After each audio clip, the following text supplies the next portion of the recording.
Good afternoon, everybody, and welcome back here to the Marine Travel Guide with me, Simon Clemmy. As you can imagine, I'm walking across the field. You can see it on the camera. We're here today for the hotly anticipated game between Canterbury and BARNES. BARNES sitting fourth in the league at the present time, and Canterbury sitting in fifth. There goes Veely, one of the amazing coaches here at Canterbury Rugby Club. Don't worry, everybody. If he does speak, he is Welsh, so you might not understand him, but it's absolutely fine.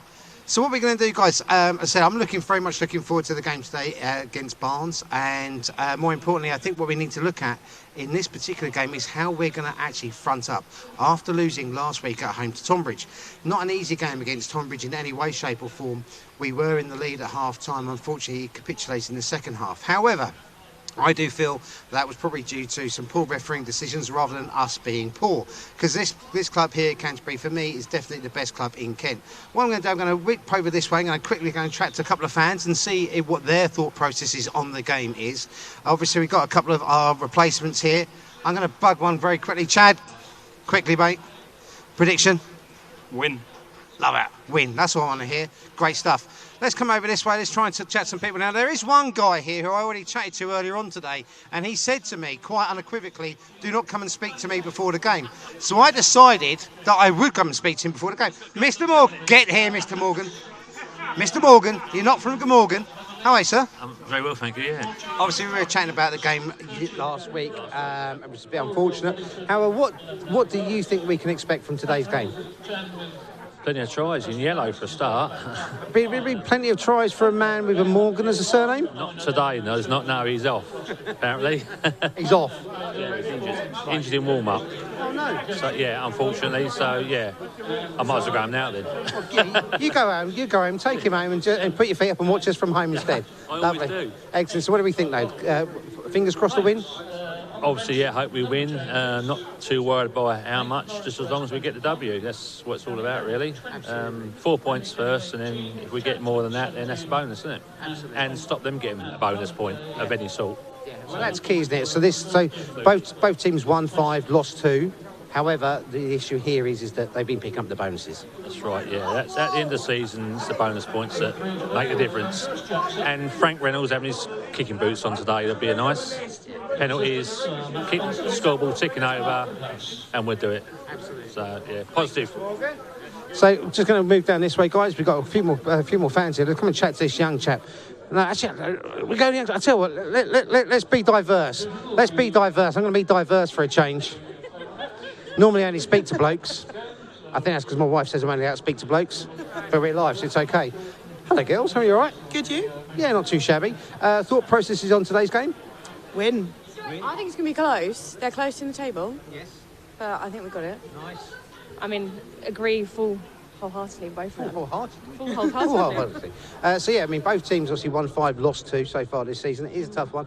Here's a boring stat, because, well, generally speaking, I'm boring. You ready? You've already glazed over. You've already glazed over? Marvellous. Barnes' average points so far this season is 36 points. How much is Canterbury's? Let's say 29. no, I reckon it's higher. 35. Have you read my stats? So in theory, then what we're saying is, in theory, a close fought game, Barnes 36, Canterbury 35. Should we say that? Going to be close. I like a close game. Yeah, I like a close Bit game. of excitement. Bit of intense. Yeah, I mean, for me, I like a close game, but more importantly, I like a decent fight. Hopefully, you'll get another one down here later. Just there. Lovely. Make sure you don't spill your wine. Excellent. Thanks for chatting to us, girls. So, guys, that's a few of the girls who actually used to play at Canterbury Rugby Club, the women's side of things. So we're just going to literally see the players coming onto the pitch now. They're black and amber. Obviously, we're going to be going up pitch for the first half. Barnes coming down the pitch. We'll see how this goes, and I will see you guys back in the box.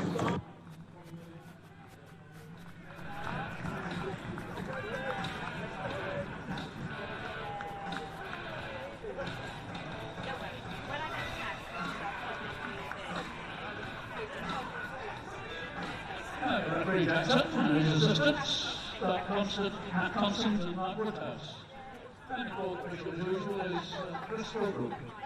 As ever, into the game.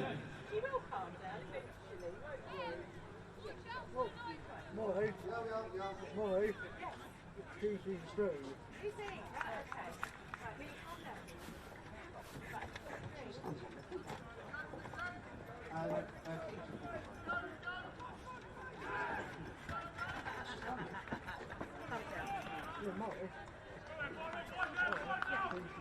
Here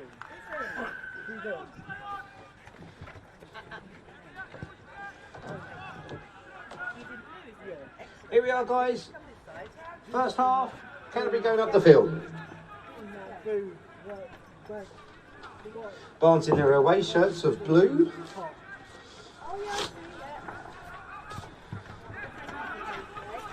The high hanger hasn't quite got to where he wants, I think, there from Presley.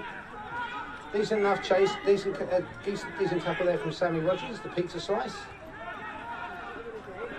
Ollie Frostick with his first tackle of the game.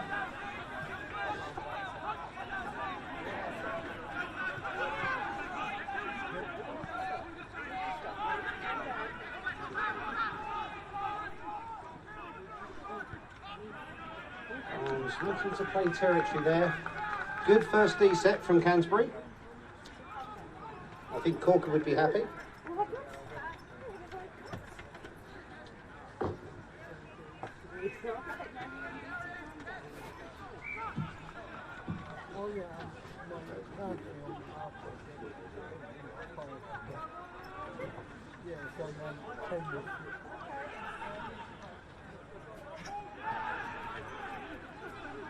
Lost ball at the line out there from Canterbury. Not a good start there. Barnes just scraping into the 22.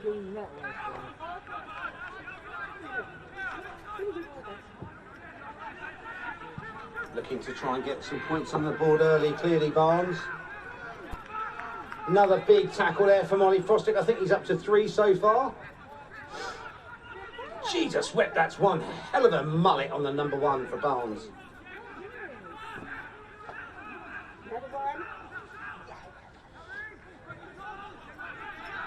Now, I've seen some bad haircuts in my day, but that's up there.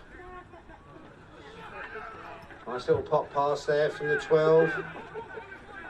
Flipping the ball over, the Hair Bear Bunch is trying to cover that left-hand wing. Looks like he's in on there, but he's his feet, and it's a penalty to Barnes. I would entirely expect Barnes to kick to the corner here.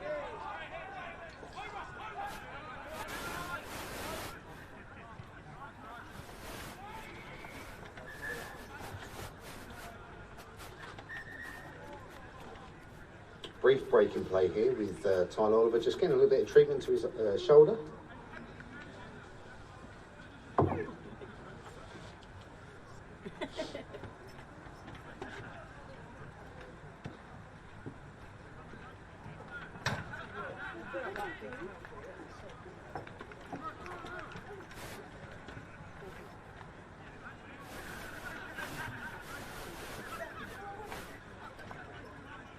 Remember, guys, throughout the whole game you can be interactive with us using on Twitter with the hashtag Clemmy. I know that we have people watching from Australia and New Zealand and even Wales. First try at Barnes here. 4 minutes in. Simple really, coming from a penalty given away by Kurt Heavily to put Barnes in the lead here.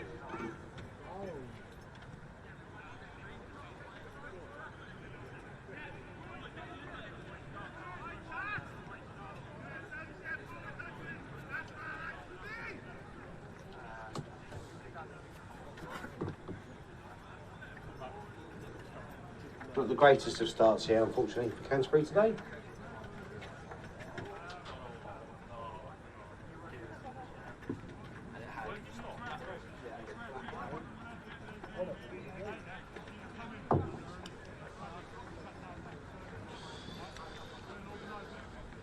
As we said to you guys before, the amazing footage all comes from the MMS 360 Media Gurus and our wonderful partnership with Orbital Net. So thanks guys as always for bringing this wonderful footage to the Canterbury fans.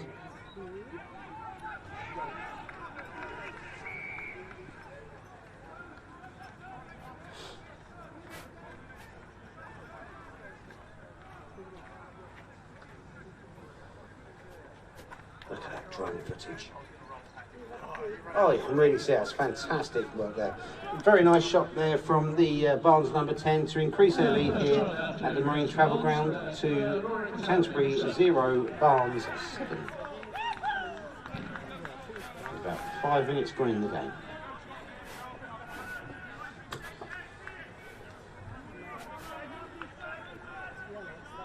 Almost feels as if Canterbury haven't even started yet today, but I'm sure we will be putting ourselves back in the right position shortly.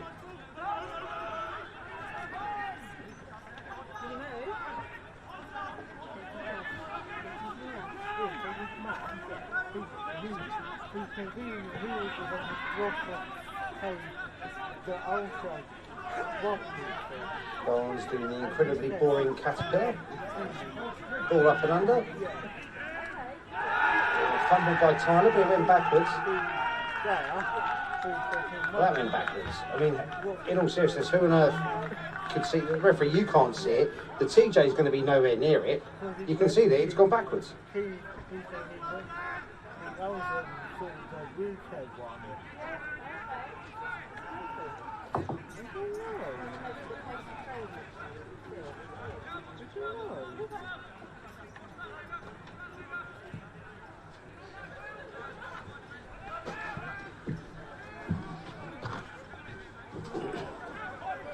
Scrum time is the fun time.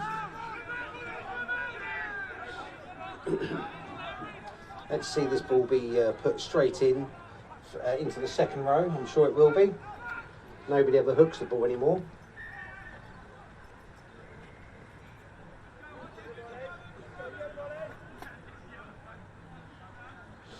Front row for Canterbury today is Dan Huntley, with Owen no longer O'Donoghue, O'Mullet, and Ollie Frostick. The engine room, Dave Irvine, Jamie Stevens. Back row, Sammy Rogers, Tom McKenzie and Tyler Oliver. As you can see there, the impish Presley Ferrance at scrum half. Ball fed straight in. As always, the TJ see it, not.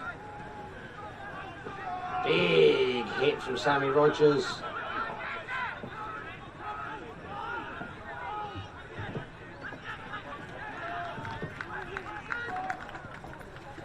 Kick and chase free from Prez. Good collect. Barnes looking to try and play wide. There isn't much out there. It's made a step, number 10. I think that's Jacques Birch, who's their top try scorer for the season so far with 8 tries. Referee's got his arm out for a penalty. I do remember this referee. He doesn't particularly like me or Canterbury. And of course he's going to call it back for the penalty there. Awesome.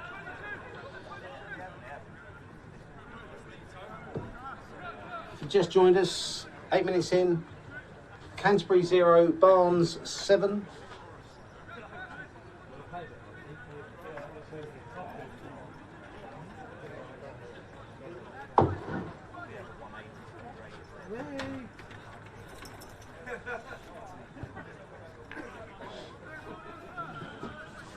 Barnes kicking to the corner again. You can probably expect what might be being lined up here. I'm expecting a rolling maul here from Barnes. It was very successful for them the first time out this half.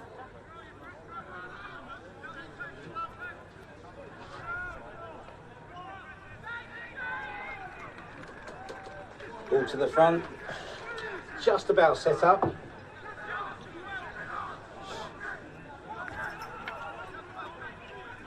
Fairly good stall from Canterbury so far. They're having to use it.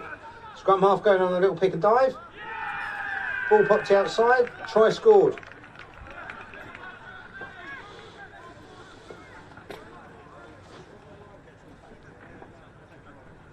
Nine minutes in, second try for Barnes. I think Canterbury need to be thinking about ways to stop this wave from Barnes at the present time. 2 rolling mauls from a line out, both of them coming from a penalty.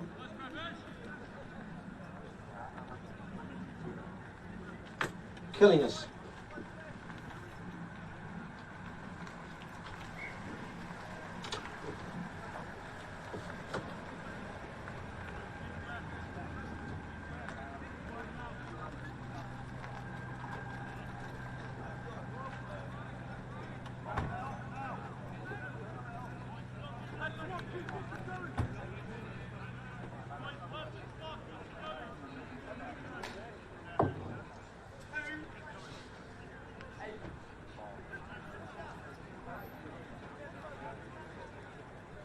Just lining it up here.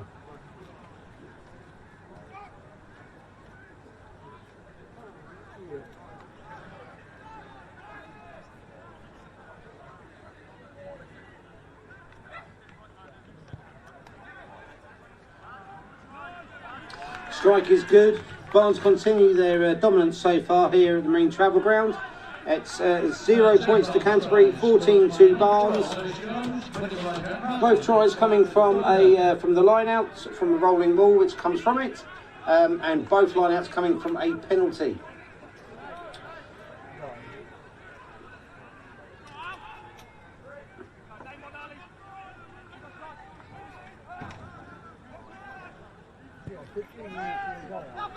All up and under from the restart. Barnes securing it.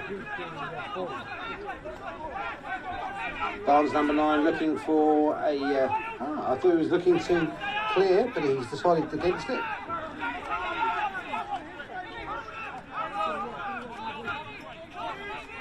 Looks like he might be looking for a slightly different angle for the up and under. Just to halfway, Kurt heavily with the collect. Ball back to Presley. First time Canterbury have actually had their hands on the ball. Barnes all offside. Referee's not called it. Don't see that very often. But a referee calling for the knock-on. Failing to see the offsides, but seeing the knock-on. Well done, referee. No, it does. Yeah, I just felt like you were unstable when early. Come on in. Straight down. Come on in. Quite cool. Underneath, alright. We just got to be working on that space from both sides, really. We need to keep your head in as well. Don't know if you can hear that there. Referee's saying that they need to work on the space in terms of the scrum. We'll carry on. Otherwise I have to repeat myself. Still working through that space.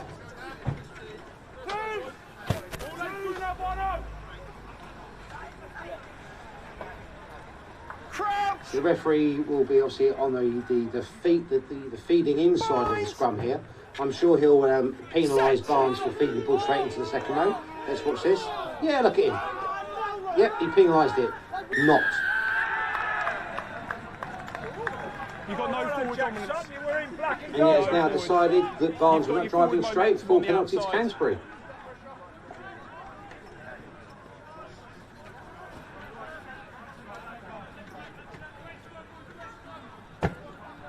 Catch and drive.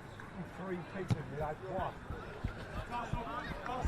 Very, very, very good nudge from the Cheesemeister General, the blue cheese king of Kent.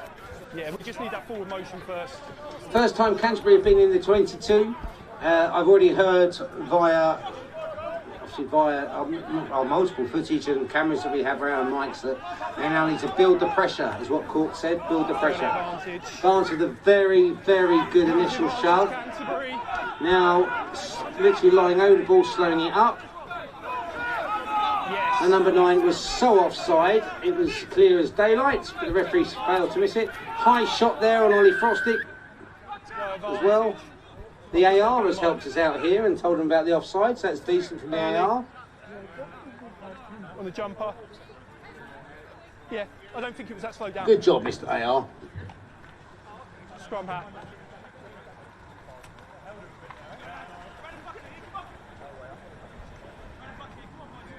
Remember guys, if you're watching this live stream, if there's any shout outs you want me to put out, put in hashtag Cami on X and we will put it out for you.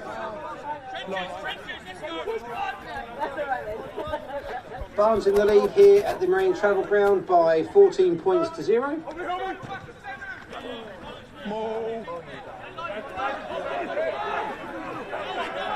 Big Dave Irvine rised like a salmon, or actually more like a phoenix from the flames to drive this one on. Canterbury ball to Wads, inside to Alfie RS, trying to find space. Kurt Headley needs to get there to clear out. Tom McKenzie working hard around the edges. Big Tyler Oliver with a bash up. Will Wads trying to find space.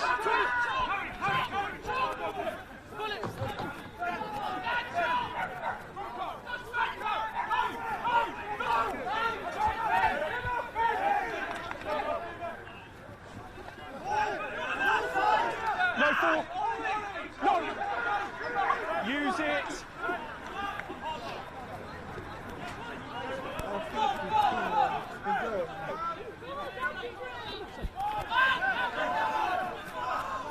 Ollie Frosted with a big hard carry.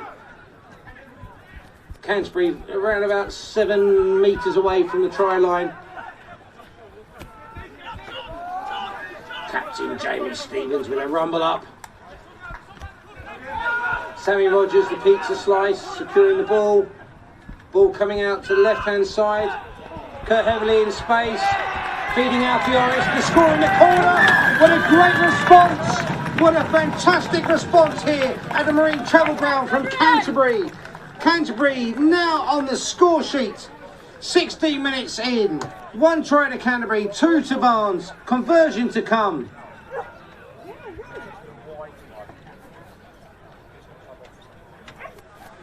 Al Fioris back in the team sheet and back with a try.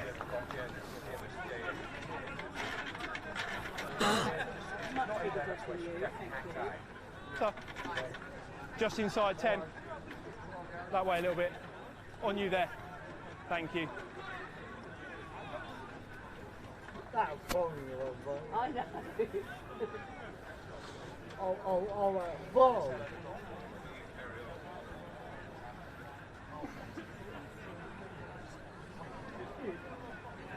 No, it's cute.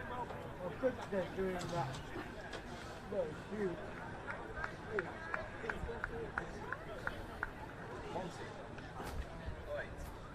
Frankie Orris. Oh, sorry, it's Frankie Orris. Frankie Reynolds with the kick to come.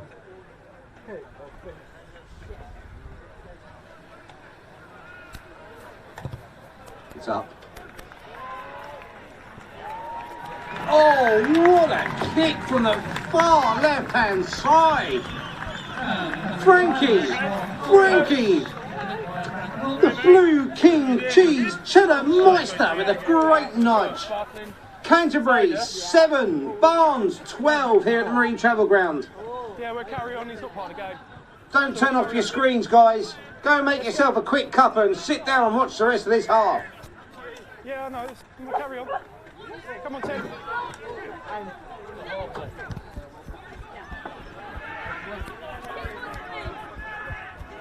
Presley with the easy receive, actually. Barnes didn't seem to pressurise that at all.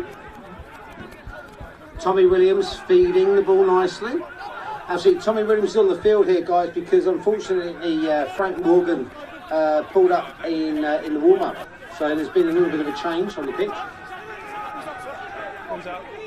Yeah. The referee seemingly spotting a Wasn't used. very dubious knock-on, I think. But there we go. Scrum. All this amazing footage brought to you from the MMS 360 Media Gurus, and obviously with our partnership with Orbital Net. And without these guys, this awesome footage which you receive every home game wouldn't be possible. So we have to say a big thank you to these guys.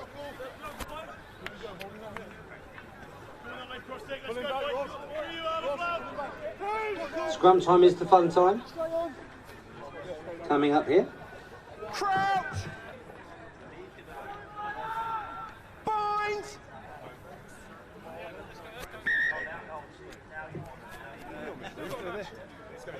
Much what? Let's both find it, okay? You need to find your space on that side, okay? You've got to sort this out now, okay? We've had a few resets already. Let's go, please. Come on, First job. Patience. Very brisk with the players there.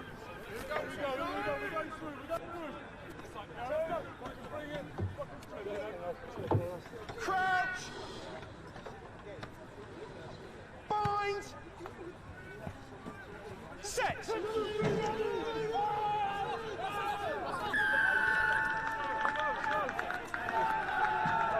Referee giving a full penalty here to Barnes. Tired, lost his shape and down. So at Canterbury we're trying to manipulate the drive of the scrum.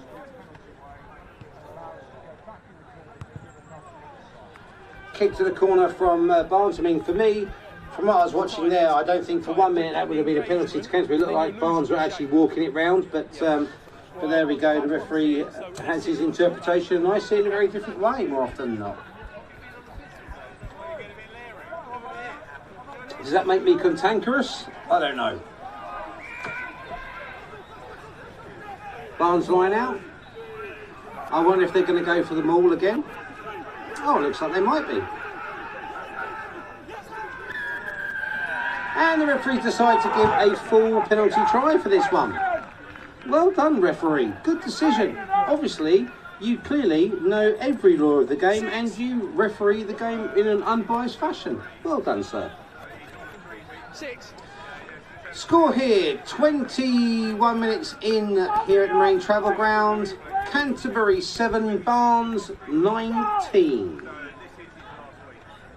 Yeah, good point. Somebody wake up to it! And the penalty try awarded to Barnes. 6 collapse. 7 points.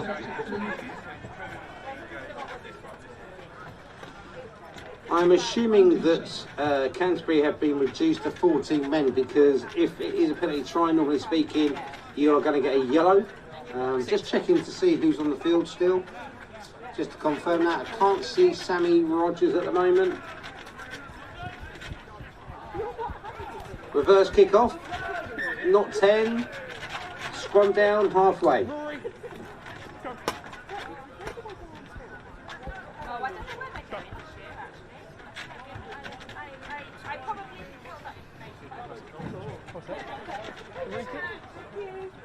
Yeah, it does look like that. Let's just have a look at this scrum down here. Sammy Rogers still on. 1, 2, 3.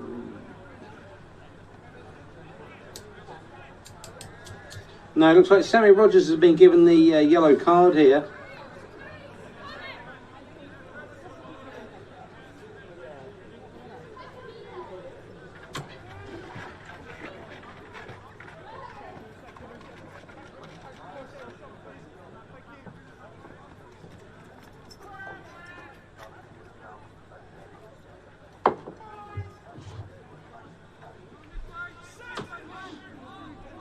Fed in, what's his ball? There he goes, straight into the second row.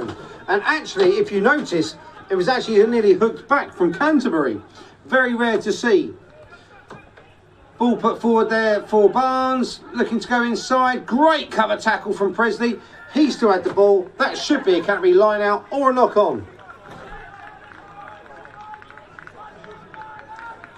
Referee waving his arms around as if he's on a cheap budget holiday, trying to tell you the exits are here and here and here.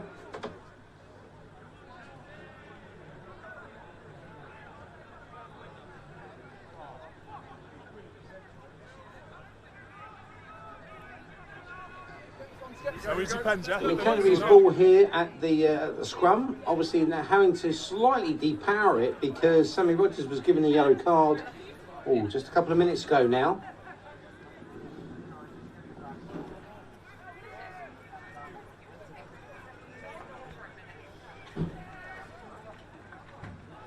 Will Watts having to come in and play flanker.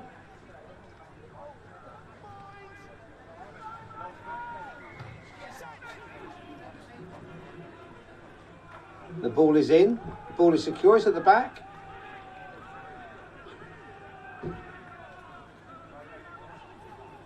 Whipped out from Presley, out wide to Kurt Heatherley, trying to find some space. Good offload to Alfioris with space. Hitch kick, deciding to just bash through a couple of players. Penalty coming, I saw the referee's arm up. I'm assuming it might have been for a high tackle. Good clearance there. I don't know who cleared out that Barnes player, but it was beautiful. It was Owen O'Morgan. That's forward. Forward by a country mile, unfortunately. But we're going to go back there for the penalty for Canterbury. No doubt the Cheesemeister General will be trying to march us up the field by about 20, 30 yards here with the boot.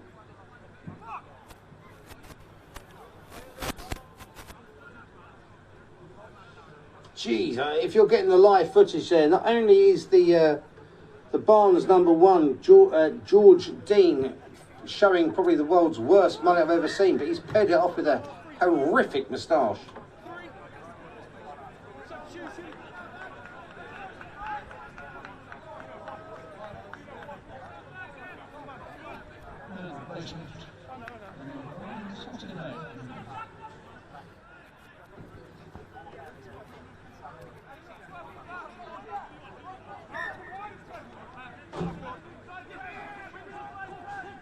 Line out to Canterbury. Big Dave Irvine with the catch. Brick with a smash up. 8 versus 8. Nobody wants to lose that battle. Nice coverage there from Dave Irvine. Alfie trying to find space. Referee seems to have all of a sudden started to just turn and no longer give Barnes every penalty. Makes a change.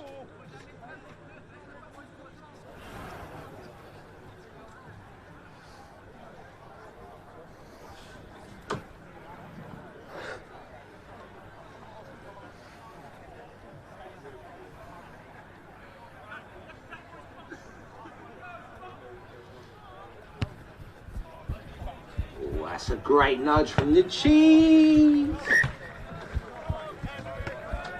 The Kentish Blue King with a great little nudge to get Canterbury back into the 22 of Barnes. 20 travel ground try. Barnes 3.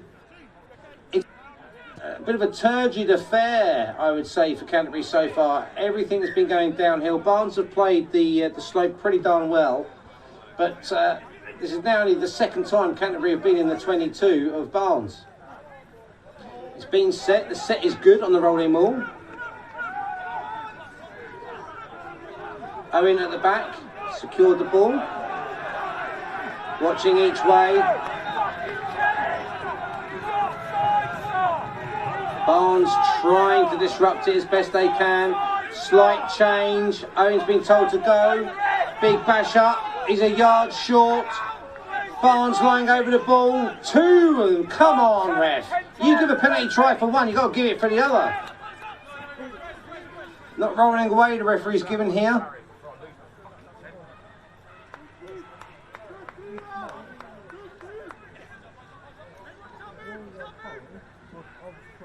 Wow.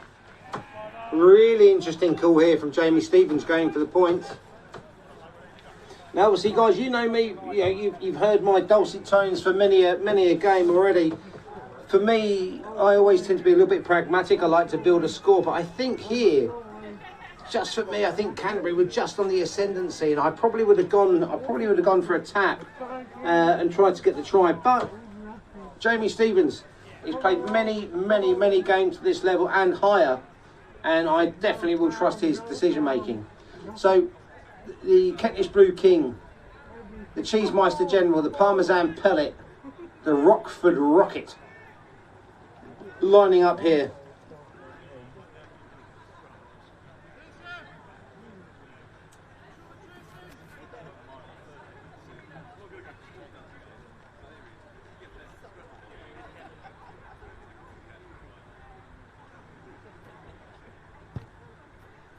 Great strike there from the Cheesy.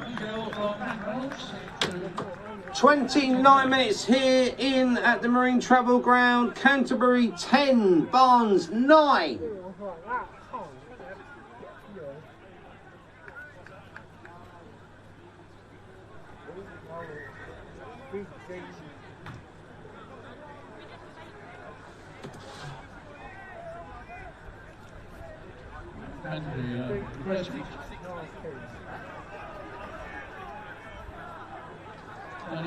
So the score here at the Marine Travel Ground, Canterbury 10, Barnes 19.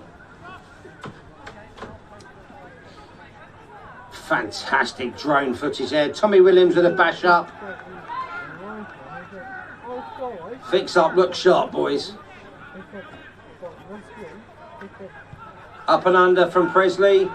I can see Frank on the chase. Barnes with the ball just inside halfway. Danny Herriot has come on in the meantime. Dan Huntley's still on, so Ollie Frostick's having I suppose probably having a cup of tea and a biscuit for a little while.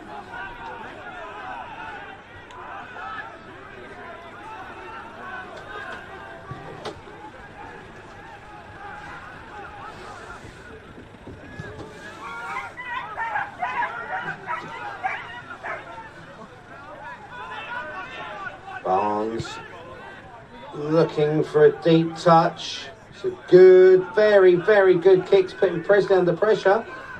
He's done extremely well to keep it in. Little chip over, that bounce is not going to be good, puts it under pressure. The scrum half for Barnes now in control. Barnes just outside the 22. Big hit! Fantastic hit from Tyler Oliver. Hopefully that shattered a rib or three. Up again, another hit from Tyler. Barnes, the knock on. Fantastic result here for Canterbury.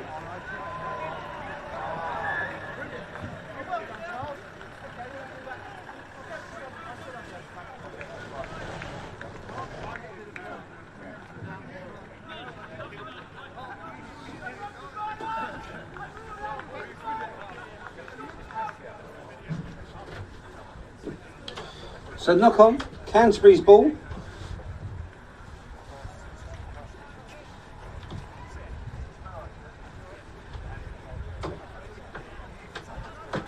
Obviously today there's plenty of other games going on around the league. This obviously today, Colchester are at home to Dorking, Guernsey are at home to Bury St Edmunds, Havant versus OAs, Sevenoaks and Oxford Quins matching up against each other.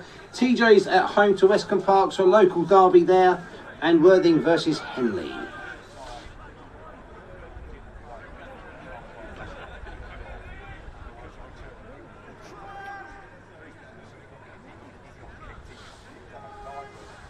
Remember, you can contact me on #Clemmy via Twitter. Happy for any shout outs, birthday messages. Canterbury with the ball, decent kick, aiming down the middle from Frank, giving us some outs. Hopefully the chasing wall should be halfway. Fairly long up and under there. Kurt Heatherley under the ball, easily collected. Looking to find space. A good carry there of 10, maybe 12 yards. Gary Jones for, and a slip and a knock on. Barnes looking to play straight away. Little chip over, there is space, picked up from Tyler. Ball kicked away, referee's let it play out, and another knock on. Sweet livering lords.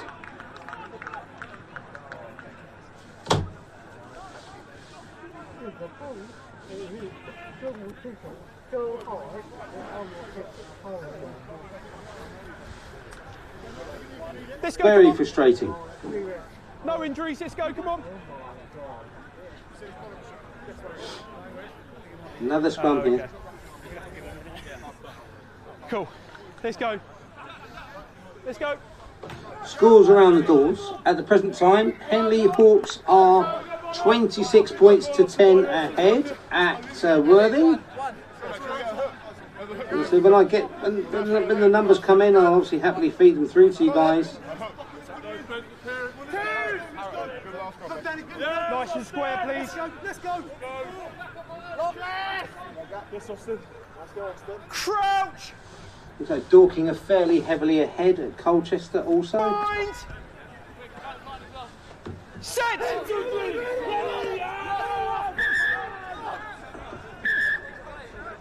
Ball kicking off a bit here at the scrum. The referee just asked it to come Just back stop. a bit. Just stop. Owen looks like he's taken umbrage to something that Back for the the scrum. Come on. Barnes hooker's been doing.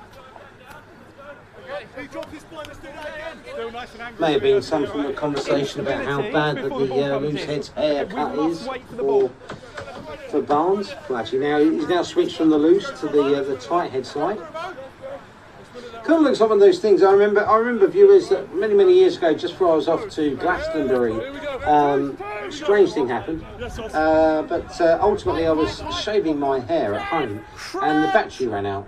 So I looked like a half-cut shaved piggy Looks very similar to the number 1 of Barnes today. Yes, 9. Ball's going to get fed straight into the second row, as it always does. There it is. Now it's popped out because there's been a little bit of pressure.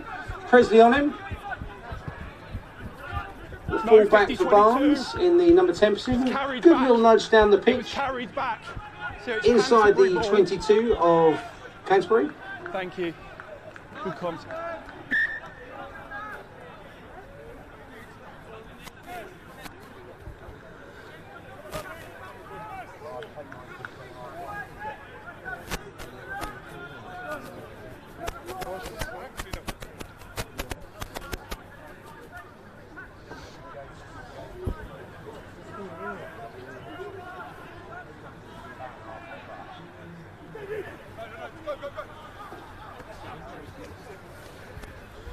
Canterbury ball, smash up from Tyler.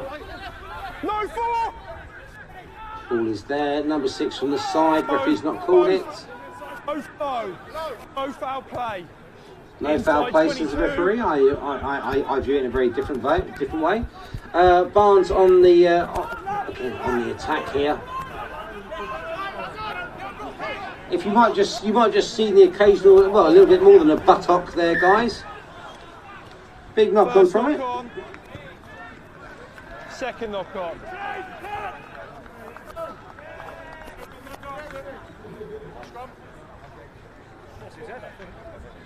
Game's lost a little bit of flow over the last couple of minutes.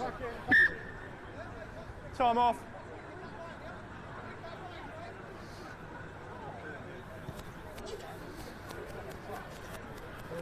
We've still got to work on that stability. And then if you want to be rewarded going forward, I'm going to say the same to them, but we've got to wait for that ball. Okay, so a bit more patience here. Bear with me, let me just get the same message. We just need some patience. I'm just saying to them, before the ball comes in, we need to be more stable. Then when the ball comes in, you can fight like you want, all right? Standing off the back of that line where he came from. What's that? You know, when we had that line out back, he was pretty much there as soon as we got the Referee just kind of asking, I'm not sure the one you're chatting to Jamie there, saying that Canterbury are on the early shove, in essence, saying they need to be a little bit more stable before the ball comes in. You can only be as stable as what you're facing against. So obviously, when you scrum down and when you obviously crouch touch and you crouch, bind and then you hit, then the issue there is that hit there. Barnes themselves need to be having a little bit of pressure against the opposing scrum so that you can actually hit. What happens is if Barnes don't actually engage properly and you go in and they then shove back, the referee's then going to call you for an early shove, which isn't necessarily the case. And people talk about the dark arts of rugby in the front row. There is no dark arts really, in all seriousness. You drive straight, you're stronger than your man.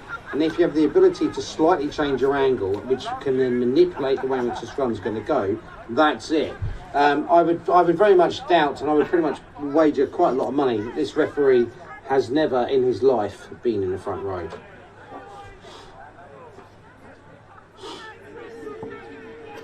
Look at that. See that one there, guys? A really fantastic footage. But actually, there's the ball came in. Our hooker hooked the ball. I know it's a strange thing to see, and I've been banging on about it throughout the whole of this game, but it really is beginning to frustrate me now. So, all out the back doors, it's like summer sevens rugby. Big bash up from Alfie Horace. Floating ball out to Sammy Rogers, nice and secure. Jamie there with the coverage.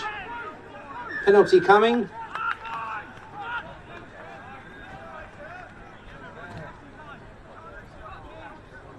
Sammy Rogers just having a moment.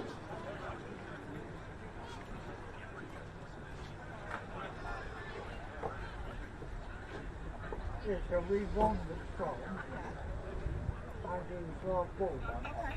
And not by then, it lost it. Oh my. Crikey, it's another fantastic nudgery there from Frankie Reynolds, getting Canterbury back into the 22 of Barnes.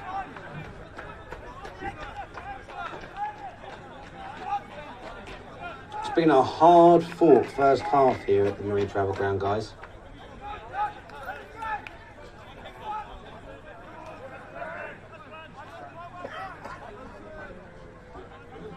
Short and line out. Oh, that's a fantastic take from Tom McKenzie, considering. Ball is there. Set up. Tyler Oliver with the drive, couple of yards in. Jamie Stevens, you know what you're going to get from him. Bloods, guts, and hopefully some glory. Will Wadds with a show and go. Penalty coming, I'm assuming for offside. Frank Reynolds, a slightly changed play, out wide. Gary Jones waiting for the bounce, little chip through. How's the bounce going to go? Oh, unfortunately into the Barnes player's hand. We're going to go back for the penalty though. How high is it going to be, sir?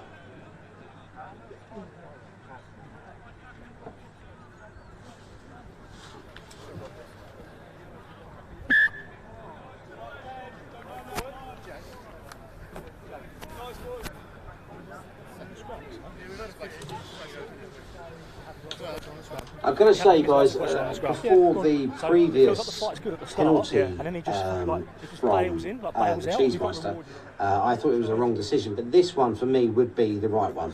Back inside the 22 of Barnes, we've only been in there 3 times now, and I think the Cheese going for the penalty here is the right decision. Cut obviously the lead down to 6. Obviously we have a rolling clock here, so this is 42 minutes. I don't think there's going to be a huge amount more on this. This could be the last play, so it would make perfect sense to try and get some points on the board. Great nudge. Good nudge. Good nudge. Referee just checking his time clock there, so obviously must be a couple of minutes left here. Marine Travel Ground, Canterbury 13 points, Barnes 19.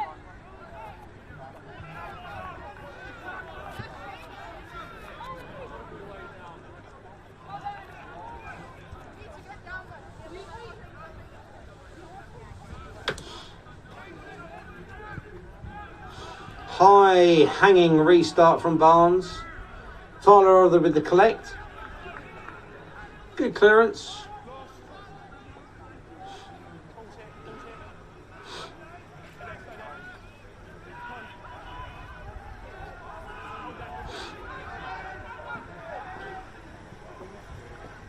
And that's your half. And I've got to say, guys, from the first 9 minutes of this game, which looked like it was going to be Barnes, they went into a quick lead after 9 minutes of 0 points to 12. Canterbury then rebutted, and we have fought ourselves back into this game. The score at half-time is 13 points to 19. It's been a turgid affair, a tight affair, and I do hope that the second half will be far more Canterbury, far more territory, far more possession, and let's put Barnes to the sword. In a moment or two, I'm going to be joined by a very lovely gentleman who is the CEO of iTrust, and I believe, and I might be wrong here, but his name is Nick Inge, and they're going to be popping into the box in a very, very short moment.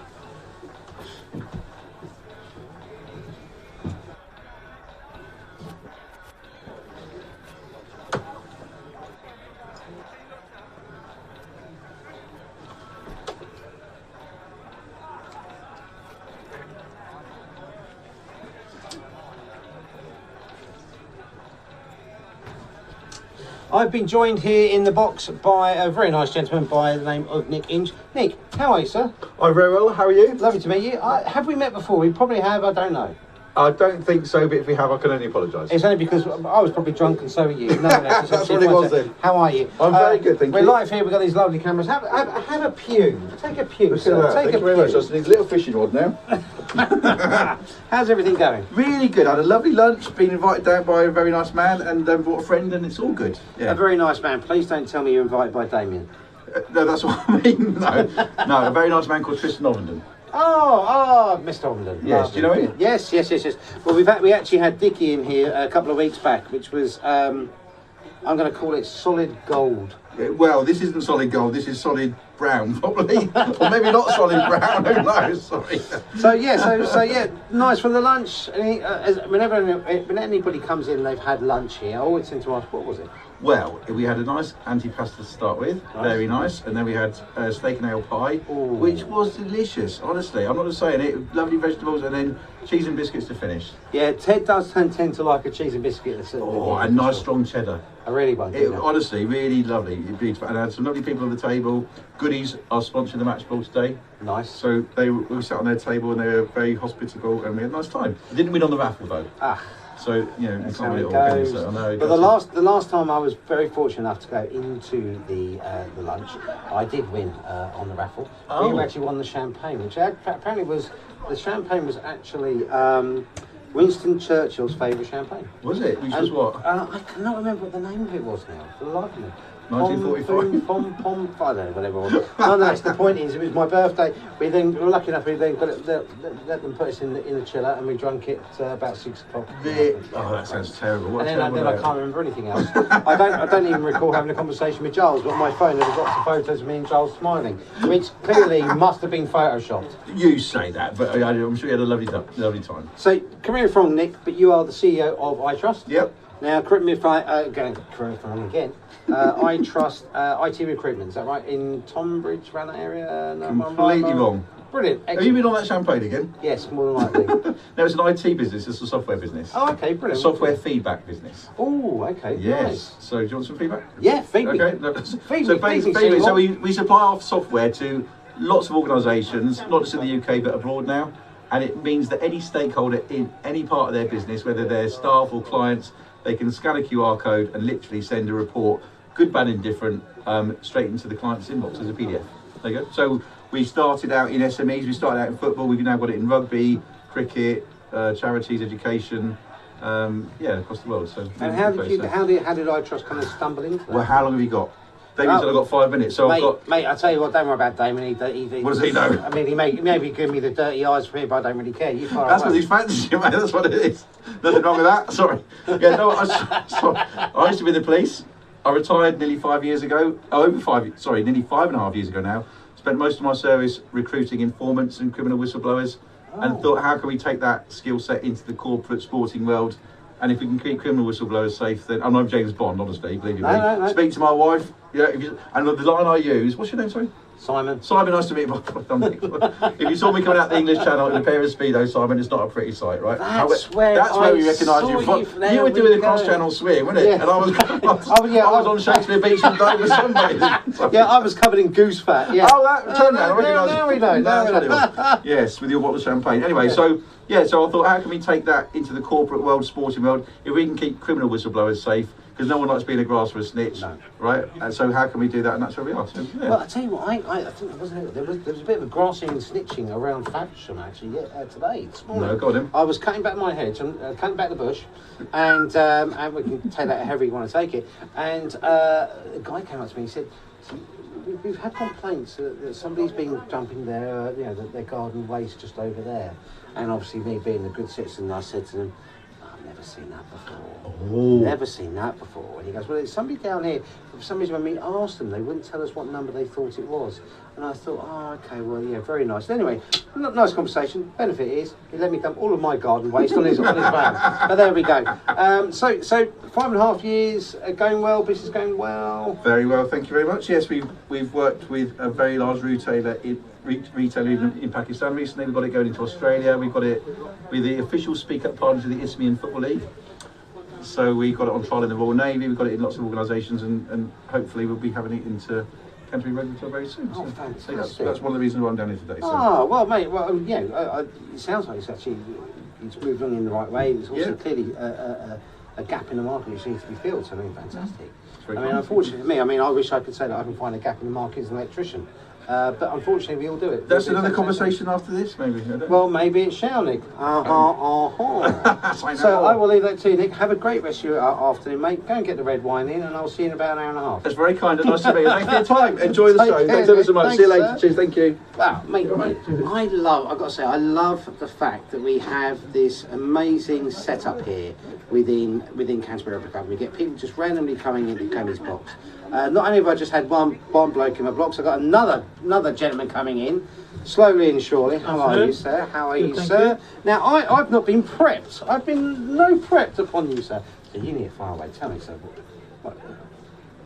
Canterbury. Well, Were you at the lunch? welcome to the booth. Yeah, I was at the lunch. I come to maybe 1 or 2 lunches every season, maybe 6 games a year. I used to play here. Oh, wow, okay. So 25 years ago I stopped playing. So yeah, quite a few changes since I stopped playing, but always nice to come up and meet a few old faces, some new ones as well. Yeah, big fat faces, but that's fine. So 25 years ago, so quite, you must have then therefore have seen a real big change, right? From like, so obviously as we're looking at our screens here, we wouldn't have had this wonderful setup here 25 years ago. I think the biggest change from a playing point of view is that pitch is immaculate. It was never like that when we Was it not? No, we were the only club that had floodlights then. So we'd train on the pitch, we'd play on the pitch. When we weren't playing on the pitch, the other team who were home, they'd play on the pitch, and it just got wrecked. Wow. And so this bottom corner here, where all the play will hopefully feed down to this afternoon, there was no grass on there. The grass couldn't grow in there. So it was literally just almost like a great patch. That is an immaculate surface there. Yeah, and I've got to say, we're very lucky, aren't we? In fact, I mean, I've said this to quite a few supporters and people around the club who've come to speak to me and things like that, and I've been very blessed since being here. It's probably the most hospitable club I've ever found throughout the UK, and I know that may be me really bigging it up, but with Isha I've gone north, south, east and west, but here it's great. You feel comfortable here, don't you, when you come in? It's very friendly, and they've kind of struck the balance between the rugby players, those new to the game. The hospitality stuff is way beyond most of the clubs at our level. TV stuff is it's quite remarkable. Well, this has been bonkers. I mean, let's be honest, and I think we are very, very blessed that we have MMS 360 Media and obviously Net involved with it. And without it, I mean, where else would you find it? You can watch a rugby. You can watch it, but this is a coaching product. I mean, it's like gold dust for a coaching team. I think we used to put one video on the side. I don't even think we went up the tower. No. I was too scared. But we had one on the side and just pan across. And then whatever product you got from that was what your coaches used. And the worst, I suppose, worst thing for you guys back then is obviously then you can't see were we deep enough on that line. Could we have done this structure? Could we have structured ourselves differently? How are we fanning out across the pitch? Because you can't see that, can you, with just the one camera? No, you can't see it. We probably would never have accepted the coaches saying it about us, which is a real difference. Coaches are in charge here now. I think everybody's fitter, everybody eats better, drinks less, and the coach footprint on what they do on the pitch. It's very rehearsed, it's very organised. They rarely make wrong decisions. They don't probably play instinctive enough, but they look really rehearsed, really organised, and so very good side. Do you think that you mentioned obviously about the instinct side of things? Do you think that's something which you wish was still in play? I know that there's a lot of stuff which is technically rehearsed, obviously, and we know it's rehearsed because obviously you guys probably get more time, and they obviously have more footage of how the opposition are going to work things out. But do you think that? Did you wish that there was a little bit more of that kind of heads-up rugby? I mean, almost like I mean, Harlequins still quite heads up, aren't they? At times. I think that kind of thing. It goes because back in the day, the players would be responsible for the mistakes they make. Nowadays, the coaches are responsible for the mistakes the players make. So the coaching footprint and the coaching voice during the game is way beyond, even at this level, is way beyond what it was. And players do as they're told. Good players do as they're told, and if you don't do as you're told and it works, then you're one of those better players. Yeah. But if you don't do as you're told and it doesn't work, well then you find yourself. Well, the coach is taking the rap for your mistakes. So there's a safe play, or there's also a right play sometimes. But I think we're much more tactically aware this year than I think we were last year. And I watched a few from the booth, from home, watching your coverage. So that again allows me to see the games where I'm not up here. Yeah, I mean, I think for me, with Canterbury in particular, is the way in which we've been playing this year. We're getting to that point where now we're becoming a top 4 side, top 5, and it's just certain things. There's a small tweak here, a small tweak there, and I don't necessarily always think it's a play call. Sometimes it's maybe just the calibre of play which is out there. But what I have particularly enjoyed over the last, I would say 15, 16 months, is how we've been putting a lot of the twos players in now. and they're all playing to type. They're obviously clearly training together properly. Yeah. They're obviously knowing the same calls, and that's only helping, isn't it? And we're getting some great youngsters coming through, right? Yeah. I think the strength of the twos last year were very strong. The previous year they'd started to play the competitive league rugby stuff. I think the twos are the most important team in the club. Yeah, without a shadow Because if your of doubt. twos aren't part of the picture, then your first team aren't kept honest. And your squad is so narrow as a result, particularly just the last couple of weeks we've started to pick up injuries, and you do need a big squad because all these sides will pick up injuries. And so come Christmas or come after Christmas, you just need to have more players around than You then know everybody the else. truth, don't you? Yeah, absolutely, absolutely.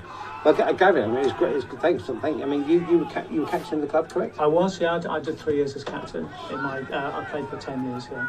10. God. In black and white it was, wasn't in colour. I was going to say, I'm sure Canterbury didn't change colour. John Halliday was there.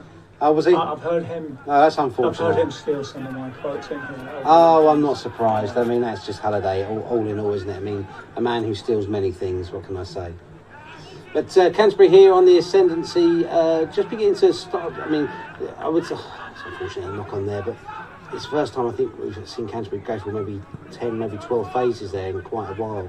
It's been a very interesting game so far with Barnes taking a lot of the possession, a lot of the territory in that first half. We know the slope can do that, but I think that's the first time I've seen a team actually really try and use it properly. Yeah, they got off to a flyer. I thought they would probably want to score away from being in a place we might not have been able to respond to. We've really held them out. The last 20 minutes, I think, have given us a right chance in this game. Yeah.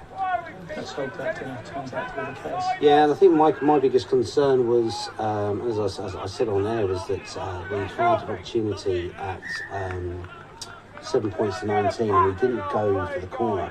We actually went for the penalty, and then we got the ball back, and we did then march up the field and score another penalty.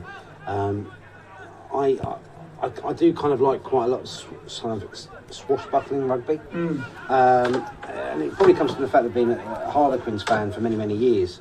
But maybe I'm just beginning to see a slight change in the captainship and the leadership out on the pitch. We no longer go for these tries. If we think we can get 3, we take the 3 and we go again. It's great to see a different change, I feel. Yeah, I'm not sure those decisions have been made on the pitch to be fair. Alfie's through. Inside ball to Gary Jones. Is he going to get there? Trevelator's on him. Wow. Oh, kick those legs. Oh, wow. A very keen eye from the AR at first there. I thought he was away. Yeah. Well, that would have been Gary's 9th try of the season. That would have been quite.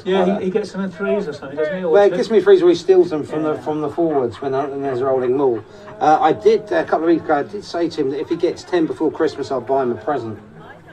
I'm now regretting that decision because I've got a feeling I might be out of some money. Yeah, but he didn't say what the present was. No, exactly. It could just be a pint of Singer. Who knows? Yeah, there's someone in there. So the boys up there. Barnes with the ball. Is this your autograph team? Yes, yeah. There's always a few kids hanging around waiting for an autograph. I need to get them those match attack cards. I'm sure the kids love with the football ones on. With the commentators, obviously. Well, as long as we stay here till we get our try, Then it doesn't matter that we. I'm not going to say butchered that we didn't score. No, but he's been a fantastic. He's been, whether or not you can hear this off the side of us, Greg Maney's just hanging around because he's chomping at the bit to be in my box as always, saying that Gavin apparently is boring. Oh, that's pretty harsh, Gavin. It is, but he does know me quite well, so maybe. It's probably too much to drink as well. No, Greg, never. Presley. Yeah, that was good defence by him. Actually. Just stepping off there. Thank you. You haven't got the referee today, have you? Oh yes, absolutely. No, completely. I think in the first 25 minutes, I think everything he gave to Barnes. One of my biggest frustrations as a very, very old, rustic, amateur rustic prop. or rusty? Rustic. I think I'm fairly rustic to a degree. I'm like bread, I crack everywhere. And I get so frustrated with the feeding at the scrum. Yeah. That's all over and it's so frustrating because you're depowering the greatness about the scrum. That ability where your hooker has has to take away from the shove just to get that ball in, and it's a skill set. It's something which I don't very rarely see. And don't get me wrong. Those games where there were 30 scrums a game, they were. Oh, they were the best. I'm not going to lie to you, I loved it. I remember a game against Roslyn Park, and at half time we had 23 scrums. Again, the weather was horrific. It was literally lashing down to that point where it was hurting your back because it was slapping so hard. Not that I would ever admit pain, obviously. But yeah, 22 scrums in the first half was quite fun. We always look at these And so that's kind of suggesting to me, Gavin, that you might not have been forward. I wouldn't have gone anywhere near that. Scrum half, fly half? Play fly half mostly, yeah.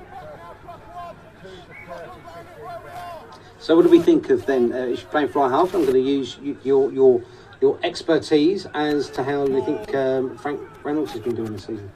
I think for the last 2 seasons he's been certainly really improved, but I think he's running the show now. I think the kicking allied to his game, I think each of those 2 things used to take a bit from each other. Now that he's kicking to pretty much everything he tees up, it's allowing the rest of his game just to be under no pressure at all. I think he's a key player for us. Do you feel that sometimes when you get to that point when you're kicking off the tee more methodically and almost metronomically, that it does just give you that ability to just feel the flow and just play what's in front of you? Do you think that's kind of what's done it for you? I was going to say, if anyone's listening, I don't know because I kept missing far too many kicks. I'm waiting for messages from Halliday to say, no, Christ. He'll be far too busy. Yeah, I think that really does feed into it, but I think the other side of his game doesn't get seen, so his defensive play is very strong. He's never scared to take the ball up, which frees up a lot of room for people outside him. I think what I've noticed in particular over this season a little bit more, he's actually just stepping up a couple of yards closer to the game line to start with. Obviously, there's the fear factor there, isn't there? Because obviously, when you step a little bit closer, obviously the tackler's coming in quicker. But it's allowing him to then just play, isn't it? Yeah, I think the service is. I think at scrum half we've got 2 very good scrum halves. I think the service is really sharp, and I can't remember who's been playing over the last couple of years, but these 2 scrum halves, I think, are really getting that ball to him very quick. Yeah, and I think Presley in particular, I mean, he was at the beginning last season, was at the 2s. He's really stepped up, and he's taking his opportunities fantastically. And obviously, Tom Williams is a fantastic player. Well, I think when you have a very good scrum half on the bench, whichever one of the 2 of them it is, as soon as they come on, they want to put their mark in the game. So as a coach, it's probably the best thing to know. When do you bring on that player who's desperate to get on? And so they are the absolute key, aren't they? Let's be honest. 9-10, it's the pivot, isn't it, between front and back? And get that right, then you're generally speaking of a fairly strong team, right? Yeah.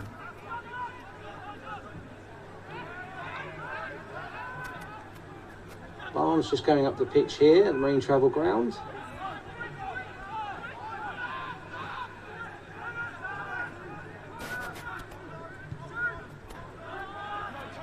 Ooh, that's a fantastic kick. Really good kick, putting Canterbury under a huge amount of pressure there. Looked like he was going to go out, but he's just curled it round nicely to get the bounce there. Pressure's now going to be on the throw. It's always something we've been very good at, the line-outs. So I hope that I have to put the markers on them. They're generally very, very good. Well, I think the movement as well. There's a lot of changes now, isn't it? To when I played, you very rarely went down to a shorter line-out unless you only had one jumper left. You would go full in. But the movement around, kind of just the decoy runs and changes have made a big difference. And you did put the knockers on it there, Gavin. I know. It was on the first half, and I said we never lose the first line out of a game. And we did. We lost We did, yeah. I'm not being funny. You're like a bad penny. I don't want to get out of the box. Most people say that about me as well. Simon, please, for the love of green grass, get out of the box. There's a good couple of defensive hits there.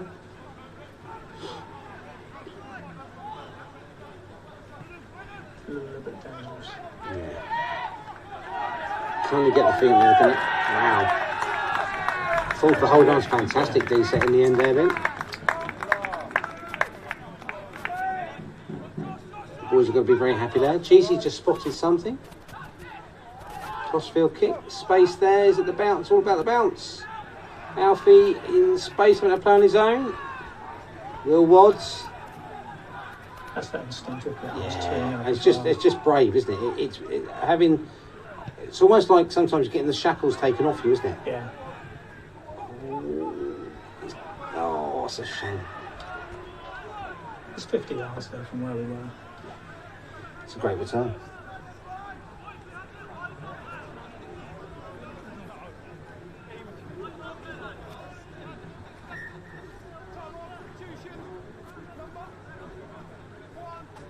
See, referees no doubt going to be giving words of absolute golden wisdom to the front row. You've not had a go at it yet, though. Well, not so far. I've tried to be good, actually, to be honest with you, Gavin, because I wasn't particularly kind to him in the first half. I will say that. It's funny. These refs are way better than the refs were back then. No, you had refs who either were representing the club that they were sort of the home ref, it was your ref, or they had affiliations to various different parts of the county or whatever, different clubs, and they really struggled with it. These are independent, so if they have a bad day, they have a bad day, but they rarely buddy up on the side of anybody. Yeah, I do think though with all things when you are officiating or when you're in charge of anything, it's very easy to have a level of bias kick in, and all it will take is one bad statement to him, and then all of a sudden you're not going to get anything for 5 minutes. And I do feel that the best teams in the world are the ones who know how to play the referee. You know, I mean, that's why people will always talk about New Zealand, the All Blacks being, I suppose, right on the edge, should we say, of what's right and what's wrong. But they have the ability to converse the referee in the right way, and it seems to pay off for them. Or there's the Martin Johnson way, you just don't accept anything the referee says. So by you wear him down with intimidation. Yeah. I had a lovely... pulling down, that's an interesting one. Guy needs to get his tracksuit off, he's playing now, number 18. Yeah, not being funny. Anyone who plays that, you kind of, for me, you just think sissy. Well, as long as it's not stood behind me, I think exactly the same. There was that, and back in the day when everyone started wearing gloves. Do you remember everyone had for a period of time? We were way harder than that. It's just, I couldn't believe it. You were looking going, why? Gloves, hats. Oh, not hats. I'm pretty sure I did see some back with a snood on once, and I thought, what the hell are you doing? But no, gloves, absolutely not. It doesn't help spin the ball. It's rubbish. But I suppose with Andy Good, wasn't it? I think at Leicester, who had done it for a few years. The fingerless mitts. The fingerless mitts, that's it. He was a bit old school, that's why. And character. That's a bonus. Huge bonus. Good carry from Brick, under pressure there from the tackle. There is space. Yeah, I think we fancy that one. It's Tommy Williams out there wide this time. Penalty coming. That's nice, I like that. Oof.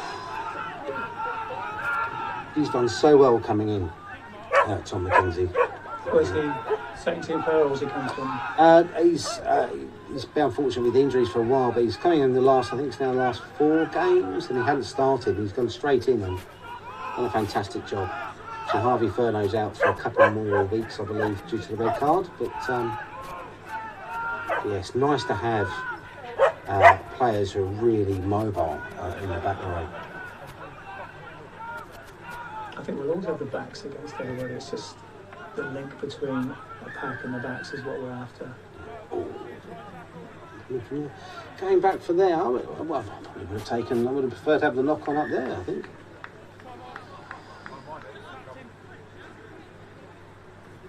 We've got a fairly staid couple of players now, haven't we? You know, in the front row, in terms of, Danny Harriet's been there now for a few years. Jamie Stevens, who will probably go on to these 78, 79. He's got to be captain for 12 seasons before he can quit. Is that what's been stated? I think the record was about 6. So he must be right on 6. He's got to be close, isn't he? and obviously then Brick, Tyler Oliver. I mean, I can't remember who was. I'm trying to think now who was captain when Pratty was here. Don't think it was Jamie Stevens. It might not have been actually. I can't think. Right. Something which I did find quite interesting, as I was coming from pitch side before the game started, coming into the box. Tristan. Did you suddenly see Tristan King in a playing kit? I don't know Tristan King. He was the hooker for us for when Pratty went up. He was number 2, ginger-headed fella. He looks after the CTPT guys now. Okay. But yeah, I know that he's involved. I know he's still signed up for the club. I know that he's helped with his strength and conditioning. But yeah, I saw him all suited and booted.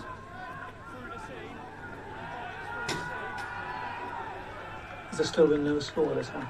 No, scoreless at the present time. It's been a very tight first 16, 17 minutes and a half.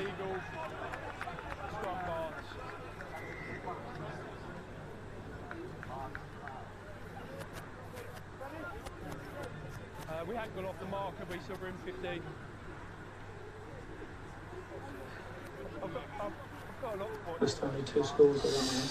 Yeah, again, yes. I mean, I feel that even if we are fortunate enough to get a try and the conversion, obviously we go a point ahead, but can't help but feel you need these 2 tries. I think we need to try and put Barnes really under some pressure.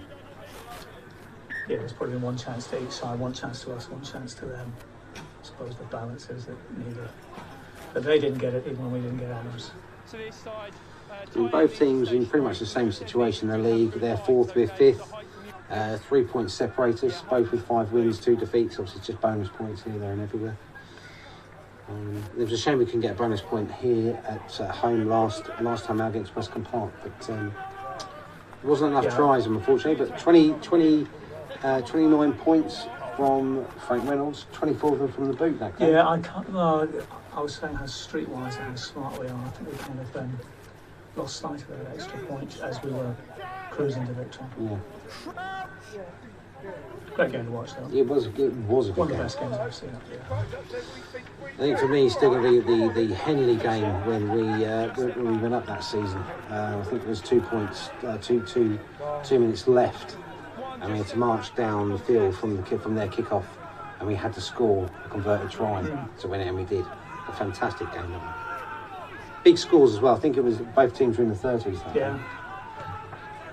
I think there's a lot more of those games than the 3-0ers and. Yeah. I have to say, I think I played a 0-0 game. Oh wow! God knows what that was like to watch for the 3 people who were watching. Well, I'll put it this way: I'll blame Halliday for that. I'm sure it was his fault. Yeah. Yeah.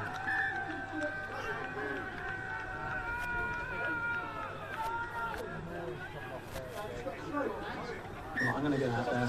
All right, Gavin. Thanks for popping in. A pleasure. A pleasure. Lovely to meet you as well, sir. Nice to see. I've actually watched this in Spain. Have you really? Yeah. Wow. Twice when I was out seeing my mum, I watched it on the telly. Nice. Yeah. Well, I'm glad. I know we've got the Joneses. They're all in Australia watching it. I know that Brick's mum, she's not at a rugby game with baby Brick. She's watching it in Wales. And last week we had a really strange place in the UK watching it, Birmingham. Strange place that. I don't know. It's a weird place. Something up midway somewhere, possibly near Scotland, I think. Yeah. No, you do a good job, mate. Thank you, Gavin. Yeah. Take care, mate. Enjoy Cheers. the rest of your game. Thank you. That was really lovely to have Gavin pop in and sit with us and actually talk about rugby for about 25 minutes. It was great. And also, more importantly, it was nice to have his viewpoint on things. Very softly spoken man. Calming. A calming influence on Clemmy. Inside. Backwards. All backwards.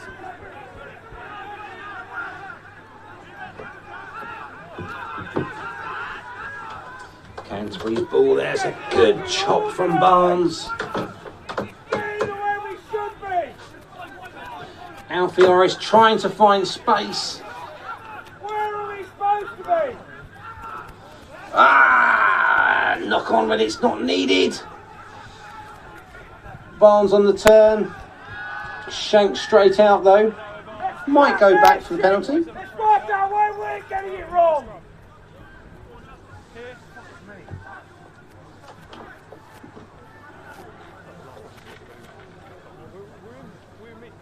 Come on, we're shit, can we?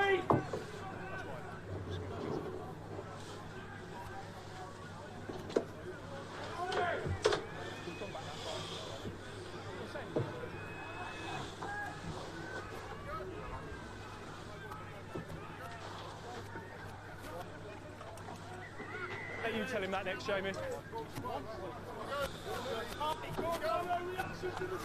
Right, very slow.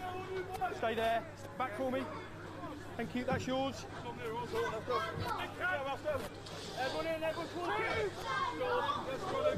You might be viewing on the screen here, guys, but the rain has been steadily coming down pretty much from half time. Slippy conditions out there. I would say probably it's getting quite moist out there. Not only just moisture on the pitch, but moisture on the ball. I mean, nobody likes a moisted ball, but there we go. Big hit from the Brickmeister General. Barnes getting themselves back into the Canterbury half. No points this for the last 25, 26 minutes.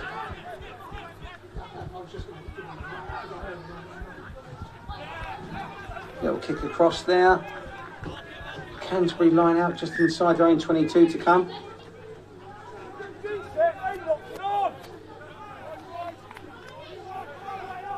Line.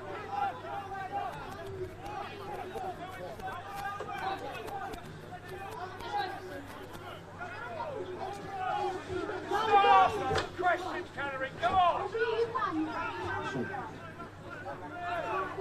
Lovely. Outside. Canterbury with the ball here.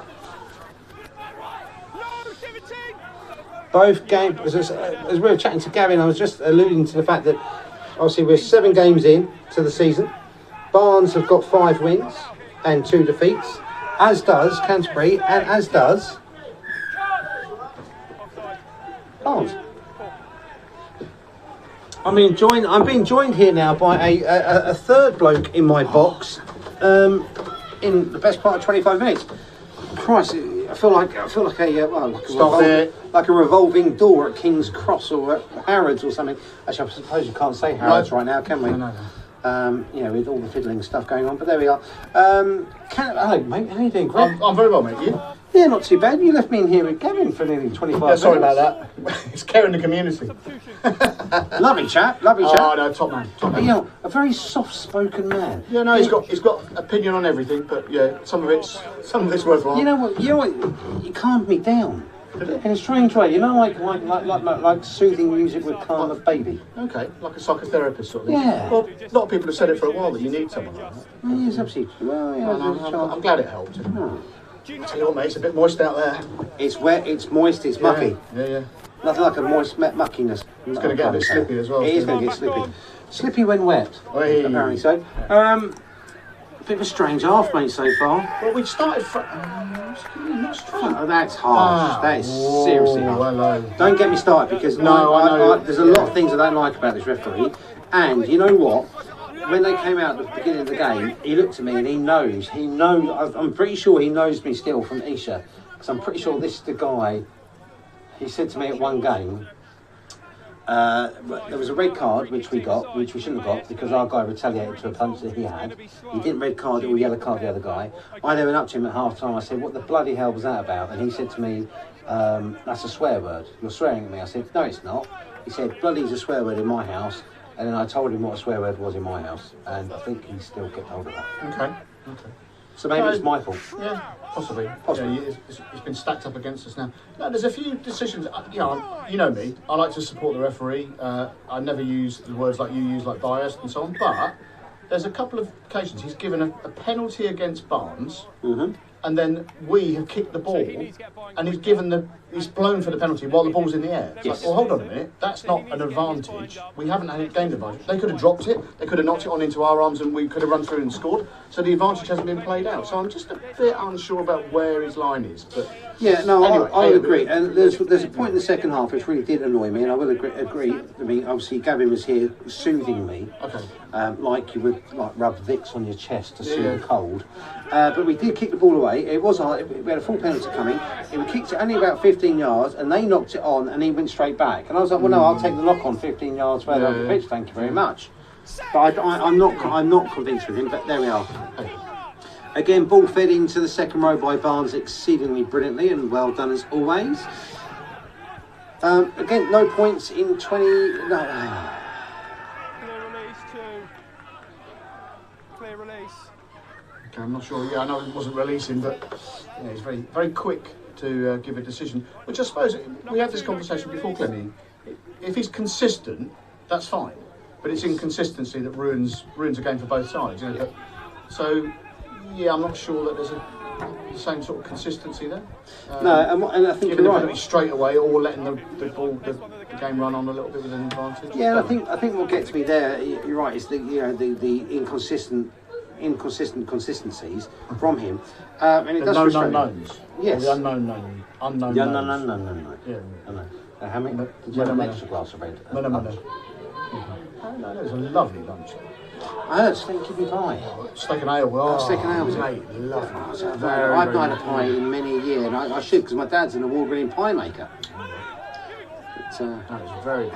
Hence my original nickname was Pie Man. Oh, was it? Oh, Simple Simon, Better Pie Man, came to the fair. Okay, we need to front up a little bit here. Yes, we do. Barnes clearly very good at a rolling maul from the right out. Yeah. They put a lot of pressure on. So, do you know the inside story on Frankie Morgan? I don't know what. Pulled up in training? Ouchie in warm-up. Okay. Ouchie in warm-up. Which I did find interesting because again, I wasn't too sure. I was chatting to Mr. Morgan before. Oh, good pickup. What? It was obviously a penalty or an advantage. Late by the 20. A great pickup. Yeah. Fucking brainless! That's probably one of the best things I think I've seen Kurt do since being there. No, you obviously missed the above head catch right in front of all the fans on the halfway line in the first half. Proper Aussie rules catch. Oh no, I saw that. I'm just saying. I thought that was even better. That's one of the. Okay, yeah. That's one of the best things. Yes, so I was chatting to Mr. Morgan as I was walking in today. We had lots of conversations about rugby, and Mr. Morgan is always forthright in his views. Yeah. And we were hoping for something for Frank today, and obviously then when I went into actually had a little chat with Mr. Morgan before the kick-off, and he mentioned that Frank wasn't playing. He pulled up in the warm-up. Okay. And then, which I then even thought, to my bigger delight, did you see Tristan King? I heard the name being mentioned on the subs Canterbury kit. Yeah, blast from the past. Isn't it? I know he's been on the touchline helping out. I wasn't sure he was actually named in the matchday squad. Let's be honest, he can still do a turn. Oh yeah. That was a good player. Very good player. Very, very mobile for a hooker. Similar. Reminds me of myself. Yes. Well, yeah, exactly. You wouldn't know, but no, but what I've heard from the stories from me, the folklore. Let's call it folklore, shall we? The myth, the legend that is. Greg Main. Sounds even better, doesn't it? When I say like Greg Main. But there we go. A really wet day out there. Barnes looking to get some points on the board here in the second half. This is going to put Canterbury under some serious crap. Yeah, it takes for the second half. bonus point away from us as well.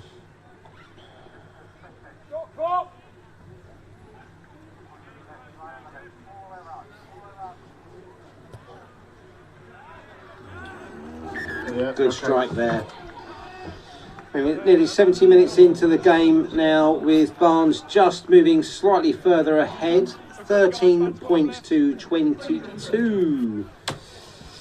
It's going to be a tough one for Canterbury here. 10 minutes, you're going to have to hump down the field, play down in their half, get the try, and then try and get something extra. And if we can stay in sort of their 22 for a little while, that'd be nice. Put some pressure on. Yeah, good.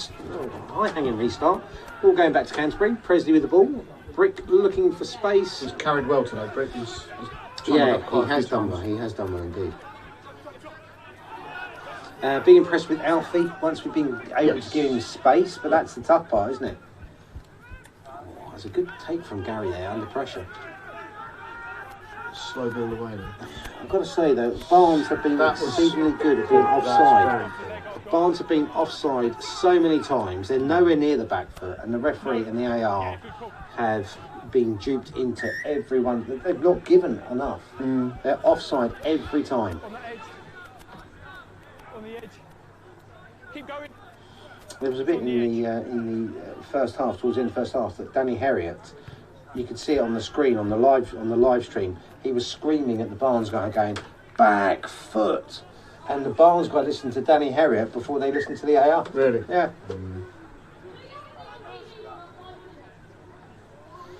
Two. So the truffle hunters coming on. Good shot of the thirds in the background there. Apparently they're up at the moment. How they do? Yeah, They're up, yeah. Any noise from the twos? I haven't heard anything. No. I do know that one of our other great commentators, Will the Pup Hilton, is back on the field. Both Hiltons are playing. Yeah, I heard Kai was on the bench. On the bench. Yeah. So, Hilton Fest. Don't know if I want to go to that festival. No. I'm not sure fest is the right word, aren't I? Fist. What did you say? Help. Yeah. Ooh.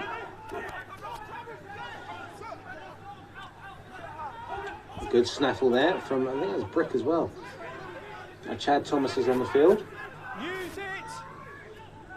I think he might be a player for the future, Chad. Do you think? Yeah, yeah. He's fronted up well. He's put in some really good performances the last couple of games. Referee's looking to blow his whistle because he just wants to.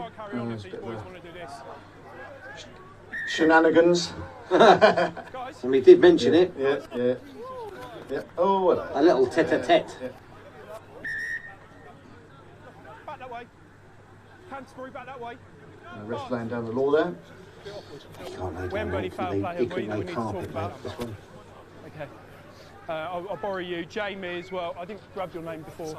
Lovely Sorry. fetching red socks today from the referees. Guys, we need to stop that. We're trying to play in midfield. We've got silly guys on the floor, just not in the game, okay? If that happens again, we might go to cards. I'll leave it in your hands. Okay? If that happens again... What I like there is the referee saying, obviously, we don't want any of that. And what I like is his statement was, if it happens again, we might go to a card. Well, which one is it? You either are or you aren't. Okay. So Mike would say you can get away with it again, Greg? Yeah. The door is open. The door is open, exactly. You know what they say when a door closes? Another one opens. Oh, I thought it was window. Is it window? I don't know. That's play school. Oh, was it? Oh, what a great programme that was. Round window? Was that your favourite, the round window? I always liked the round window for me. And you always knew it was going to be a good one, and Floella was doing it. Okay. Dame Floella. Is she Dame? Yeah. Trousers. So the carrot top there is still presiding over proceedings here. Scrum for Barnes, fed directly into the back row. Canterbury on the shove. Bloke in a pair of tracksuit bottoms is playing rugby. I mean, seriously, tracksuit bottoms? Screaming sissy for me, Greg. Oh, only you can say it, mate. Oh, I'll happily say it, mate. You know that. I mean, it's only a couple of seasons ago I offered out everybody from Worthing.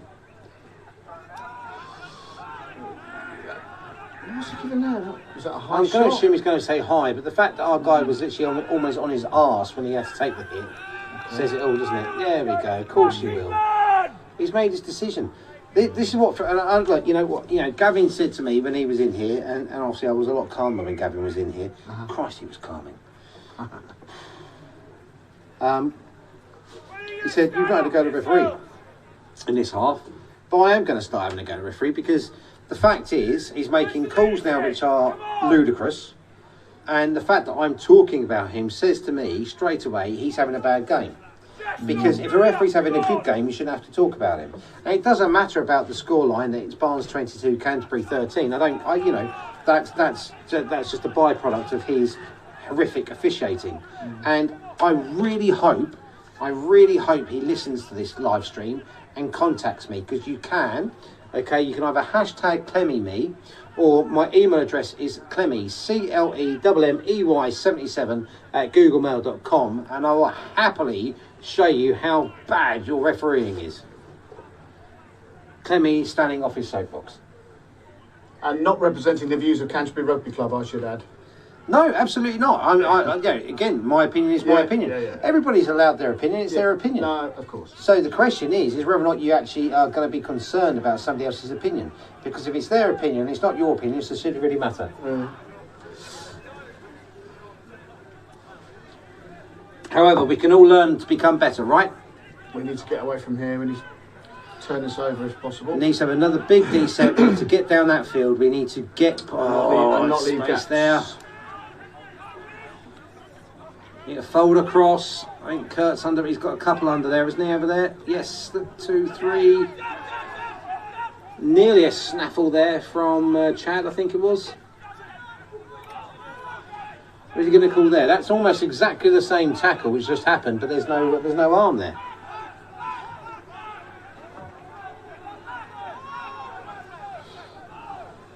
Okay, we're just picking off the single runners here, but we need to make sure we've got numbers outside as well because they're lining them up at the moment. Yeah, tracksuits rumbled it up a bit.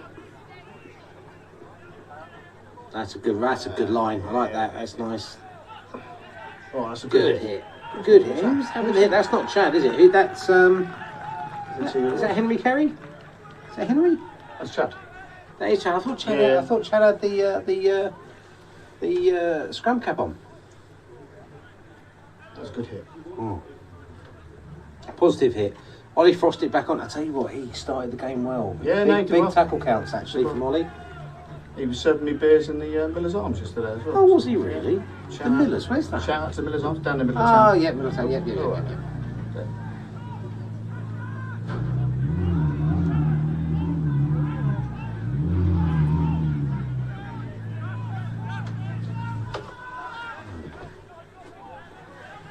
Right, I've got guests I need to entertain. So. Oh, right, sod off then. Love you. Thank you, Greg, as always. Thanks, See you buddy. soon. Always lovely to have Greg Main filling in my box. Actually, Greg, you just missed it. The referee's given a penalty for us. Canterbury really under the pump here. Second half. Barnes getting that penalty has really stalled everything. It's been a very turgid affair. It's not been champagne rugby, free-flowing rugby. It's been very bitty at times. And what I found interesting with the second half, Barnes have actually played the slope exceedingly well. Canterbury have not used the slope. We've not put them under. Oh, miss throw. Barnes now back in the 22. Tracksuit man rumbling it up. Austin Hay there with another big carry for Barnes. He's got round the park very well.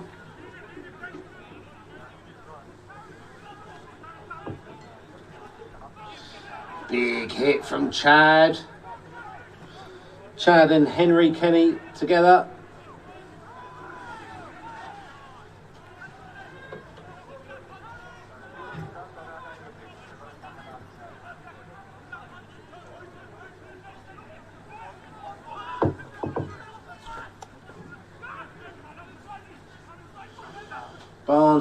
Barnes at the moment, unfortunately, and not a lot coming from... Oh, now look, it's knocked on. Canterbury have got the ball. We could have played, and you've called it back.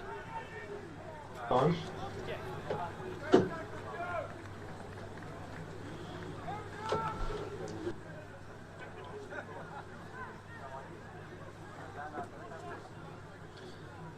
Poor form.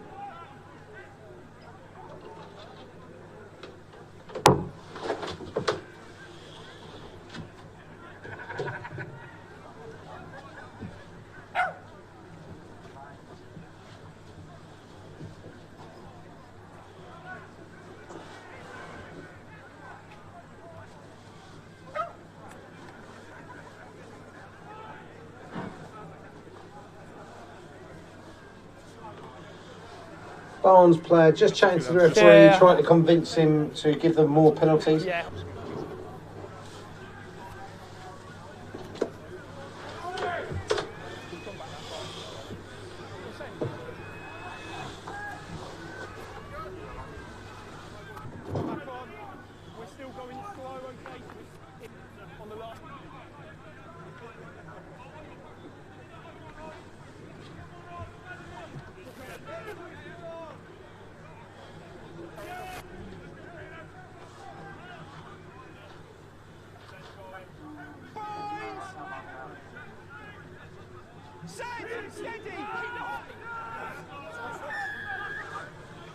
Referee's given a penalty. Presley's gone off quickly.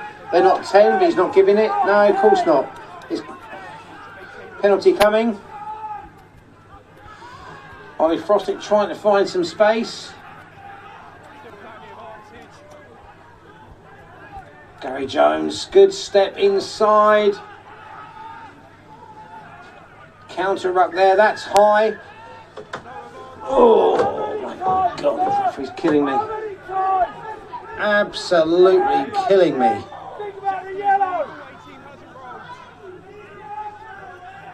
Poor, poor, poor, and then also poor.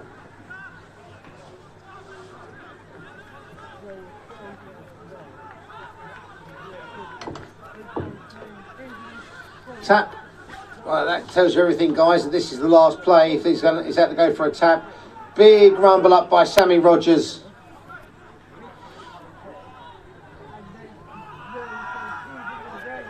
Good go from Gary. Ball spilt forward. Barnes ball. Barnes looking to play it out. Referee calling for a knock on, I believe.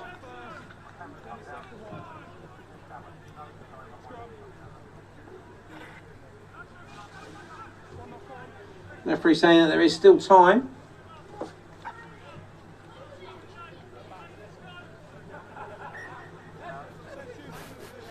He's had an absolute shocker.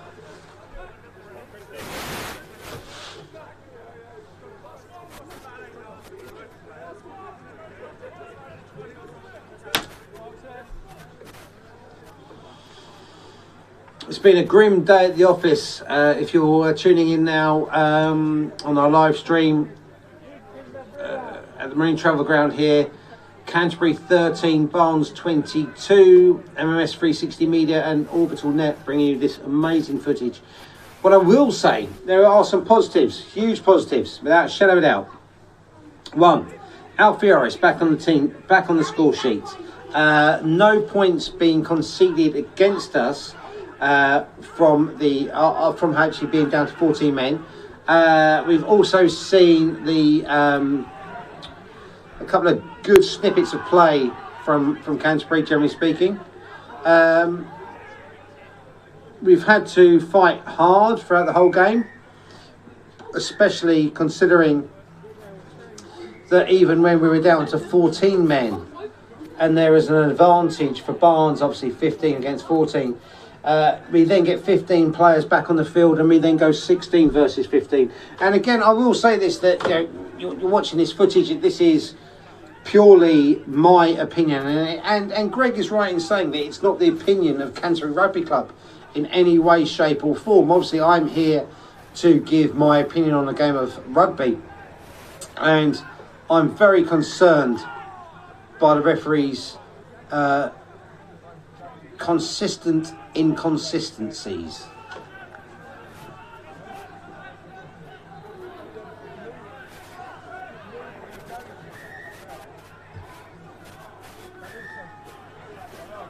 There's another little tete-a-tete going on.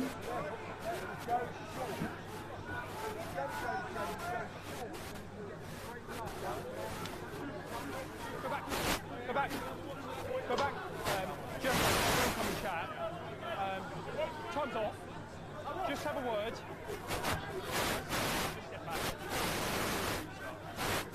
Any foul play? ARs are chatting. Referees are chatting.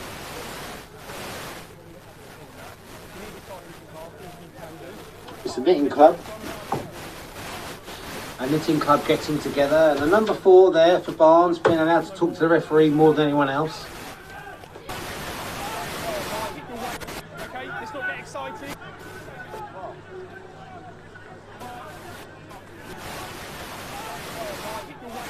Okay, let's not get excited.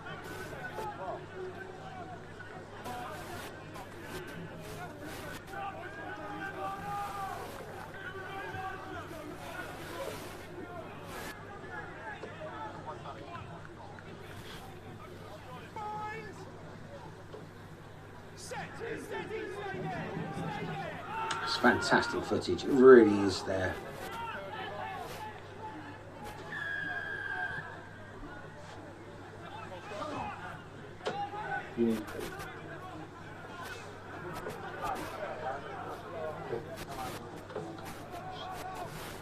Yes, we didn't do Clemmy pit side at half time.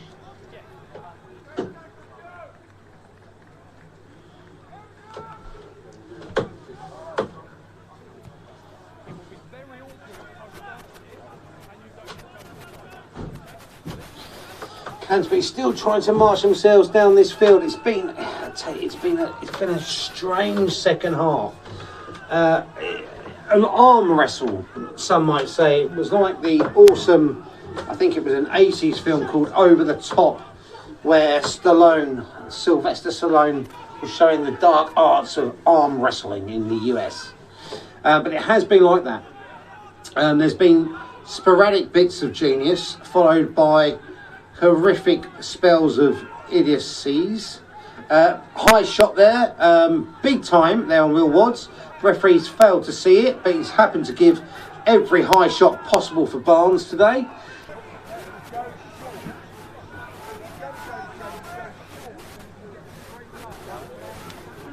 I tell you what, if I was, I would struggle. I would struggle if I was a head coach in rugby in this day and age to not say what I want to say. But there we go.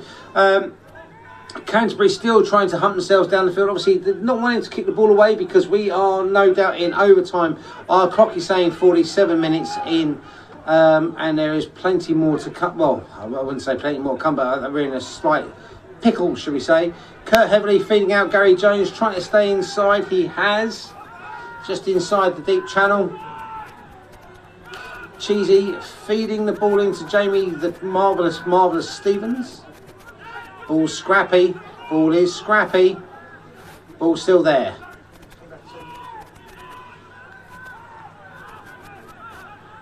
It's a fantastic another rumble up from Alfie. Really has worked hard today. Oh, the space is nearly there. Wads was nearly through.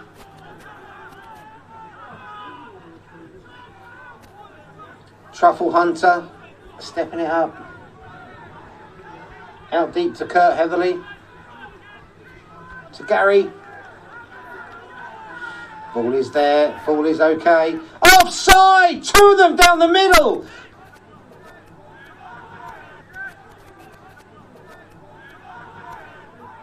Honestly, the footage you get from these guys, the MMS 360 media guys, is unbelievable because you can see that clear and unadulterated offside. Does my head in. Referee's now calling a penalty. I'm assuming there's something kicking off on the sidelines there. And we bust through and the referee's called back. Why are you not allowing that to play? Canterbury are on the ascendancy and you've called it back for that?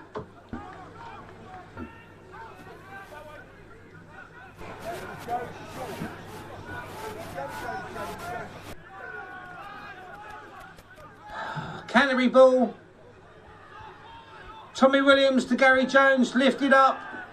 Ball back to Presley. Truffle Hunter with a clear out. Canterbury halfway. Ball is free. Good ball. Nice carry. Ball's presented. Tommy Williams, you can tell he's looking for that little snaffly hole. Like a rat trying to go down a drain pipe. The Hair Bear bunch banging it up there. Sammy Rogers, the pizza slice.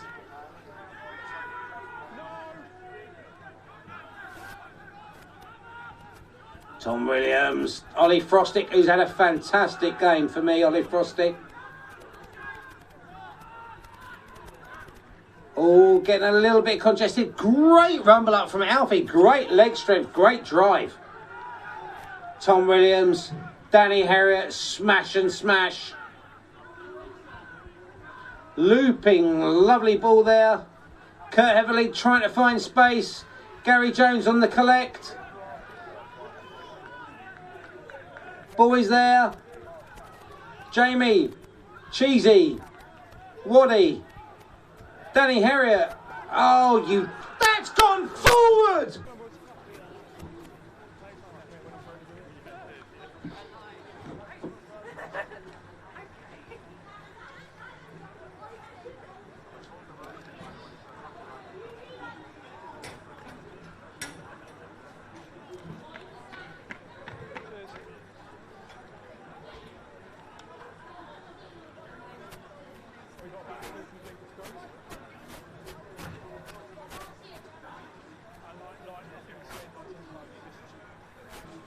Canterbury 13, Barnes 22. A very, very, very long second half. Fantastic footage brought to you from MMS 360 Media and Orbital Net as a partnership. Great stuff from these guys as always. We will aim to get to you for pitch side to have some conversations with the players and the team, and we look forward to obviously having the views of Matt Corker and maybe a few of the players before we leave you today.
As you can see there, guys, the Canterbury, obviously the huddle, should we call it, little conversations about how the game has gone. And what we're going to do, guys, we're going to come pitch side now, try and get conversations with a few of the players, see what their viewpoints are. Obviously, I'm not going to have a conversation with the referee because that might go down horrifically. But nonetheless, always lovely to have conversations with the players and obviously see their viewpoints also.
So guys, obviously we're now back here at pitch side. As you can see, the rain's coming down.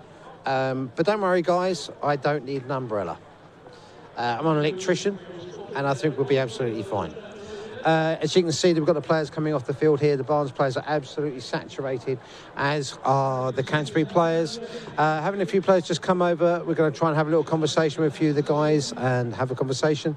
At the present time, obviously, we've got David Haig there, who is just going through things. We've had the Man of the Match award. Man of the Match award's been given through to Kurt Heatherley. Going to grab a few of the players as they come through. Let's see if they want to have a conversation as well. And that's the other type, the other tough part, actually. What I'm going to try and do is I'm going to try and have a quick conversation with Danny Harriott as he's coming over. Hopefully he'll have a chat with me. I do love this man. Let's see if I can grab hold of Danny. Danny, don't do the sheepish face.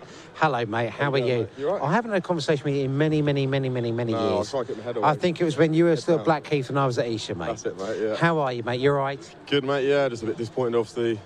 We gave them a few early tries. We got beat up a bit, scrum and maul to start with. I think we put it right. We showed how we could play at the end there. But we didn't do that all day, really, apart from the last couple of minutes, basically. Yeah, it was a real bit of a classic arm wrestle, wasn't it? Where, you know, especially in the second half, obviously very minimal points scored in the second half. It was just something special needed to happen. Yeah, to be fair, their D's is good defence that we're against. And we could show when we actually keep hold of the ball, like we scored in the first half. We've got who was the wing down there, so we put a few phases together, score. Yeah, we won't say Alfie. No, I won't say Alfie. Oh, thank you. Oh, that's very cool. Perfect timing. But no, when we can put the phases together and actually we have the ball, obviously we're sharp. But again, they're a good outfit. Obviously, it's between us and them for the fourth spot, which we spoke about during the week. So we've let ourselves down, I think, as a team. So obviously, the thought process now is bounce back for next week. Well, not next week. So we've got a week off. So yeah, good first block, I'd say. Obviously, we wanted the win to finish the block off, but obviously reset for the next block. I think we've got another three games and another week off. So make sure we get a good bit of rest in, learn from our mistakes today, and take on for the next big 3 games that we come back to. Do you feel that we are, for me, obviously from what I'm seeing and obviously what I commentate on, and obviously I have a very biased view upon occasion, especially against the referees, making sure he's not behind me. But this team is definitely moving forward, right? I think definitely. I think that's for Foxes and the Pilgrims. We train together hard. We got live scrums, live mauls every week. We do a lot of training against Foxes and Pilgrims, our second team, and we're always pushing each other. There's probably 3 or 4 positions, probably, especially in the forwards, that everyone's putting their hands up. Back row is really good competition. Anyone can step in from the Pilgrims to the Foxes, which I think puts us in really good stead for the rest of the season. It's a long old season. Yeah, and Ollie Frostick, I think, for me, a very good first 20-25 minutes before you popped on. Definitely, yeah. I think he made about 5-6 tackles in the first 10-15 minutes. So big up to Ollie. So more tackles than me. But yeah, he's a young prop. Still work-ons, as he knows, like everyone has. But he's definitely improved since he's been with us, especially at scrum time. And obviously, you're involved with the coaching side of things, correct? Yeah, just the scrum really, help with a bit of forwards attack. So I get my 15-20 minutes a week for the scrum. But yeah, I help with a bit of the forwards attack stuff as well with Veely, but mainly the scrum. So yeah, that's obviously the Foxes and the Pilgrims. We go at each other Tuesday, Thursday nights. And obviously, it's been great. You've really enjoyed coming down to Canterbury, really embracing the area. Obviously, I'm living Deal, so I was always driving past Canterbury when I was going up to Blackheath. So kept on seeing it every time I drive back. But yeah, it's nice to only have 20-30 minute journey instead of an hour and a half. So yeah, and I've really enjoyed getting into a bit more coaching. So I've probably only got a couple more seasons left, maybe. Don't you dare say that, Danny. Don't you dare. That's why Big Ollie's getting all the raps. We've got Big Matt coming back. We've got Elliot Lusher coming back as well. So we're in a good place for young props coming in as well. Excellent. Well, thanks, mate. Thank you, mate. Great game as well, always, buddy. Thanks for the cover. Obviously, that was Danny Harriott there. Always lovely to chat to a fellow front rowman. Obviously, what we're going to hopefully do in a moment is we're going to be as I'm looking over, as you can see from me, I'm looking over into the distance there. You've got the in essence what they would probably class as the captains on the field over there. You've got the Cheesemeister General, you've got Jamie Stevens, and you've got Brick there chatting to the coaches. They're probably just going to go through little bits and pieces of what they think they could have done, things they need to highlight, things they may be able to improve upon. And in a moment, I'm hoping, fingers crossed, to get one of these wonderful chaps over to chat to us. But if you've literally just tuned in, obviously it's been a very, very tough game here today, Canterbury versus Barnes. A very hard-fought game. The weather came down in the second half, lots of rain, which caused lots of issues for us. But a bit of an arm wrestle in the end, and unfortunately Barnes came out the victors there by 9 points, because Canterbury 13, Barnes 22. What I do have is a very enigmatic young man by the name of Tom Williams, who is walking away from the pitch. I'm going to see if I can try and nick him. Bear with me. Tom. He's coming over here. He's such a lovely chap. I know he'd be very kind. So, hello, mate. How you doing, bud? I'm going to try and get my hand there for you there. How are you, mate? You're all right? Yeah, not bad, thank you. Tough result. But... Yeah, it's hard for me to say the right words when we're on camera. I was a bit of a... your thought processes on the game, generally speaking? You know, they're obviously a good side. I don't think we showed our best, personally. There's a lot more to our game than I think what we put out there today. We also coughed the ball up quite a few times in key areas of the field. It put a bit of pressure on us. Our D was brilliant for me. Second half, we were really, really good. But we're just coughing it up in that middle ground, and it's really cost us. And a bit of a strange one, obviously, with Frankie going off in the warm-ups. Obviously, then having to try and play, in essence, out of position, but a position which we know that you can fill. Yeah, exactly. Literally 10 minutes before kick-off, while you're starting, it's like, okay, just try and work out the moves and whatnot. You know, it's already in the back of my head, but that switch from being potentially coming on 60 minutes in to starting to. Bit of a change. Yeah, there wasn't much space really found either today, was there? I mean, that second half was a real arm wrestle. Yeah, 100%. I think we created the space out wide. We just, again, coughed up the ball in the middle and just couldn't get it there. Yeah. And it cost us. So. Yeah. No doubt, I could tell just from your general candour that, I'm assuming the rest of the whole team. It's disappointing, because we know we've got so much more in the tank. And it's just disappointing to put something out like that, where we know we could have potentially got a result out of it. So when you're in a situation like this, does your mind then go to the thought process of, right, we'll see you later on in the season? And 100%, because we've got to go and do these boys now. We've got to go to their place. We've got a bit of a chip on our shoulder, go and do them over there. Yeah, got to go and deal with the goose crap everywhere as well, yeah. Don't mind me. Thanks, Tom. Cheers for coming over and chatting to us. Thank you very much. As I said, we're going to just try and get hold of Matt Corker, who's going to come over in a moment. And I'm sure he is going to be on his way. At the present time, though, you've got the chairman of the club having a I'm going to put it as a nice way possible, a very strong word to a couple of the players out there. As I said, they're popping over now. Don't get me wrong, they're going to be a dejected bunch. And you heard from me on the live stream my thought processes on a certain person who are on the field today. We're going to try and keep it as light-hearted as I possibly can with Corker, because it's a bit of a blow today, but he's a fantastic guy, and we always know that he's going to give us a lovely thought process. Here he is, my darling, Mr. Corker. Where are we looking? Oh, mate, we're in the bird dog. Can you see in that far corner of the stand? Oh, yeah, fantastic. Bird dog. Wow. Mate, we're getting everywhere just now. Like a dot in the everywhere. distance. I'm hoping for like a lapel mic, so that when I look up at people, they can see your nose hair. Not that it is. I mean, you're immaculate as always. Haircut and a shave. You look beautiful. Thank you. Thought processes, buddy. What's the underlying kind of? We've been talking a lot about managing pressure. And that's obviously like leans quite heavily into your kicking game and your execution.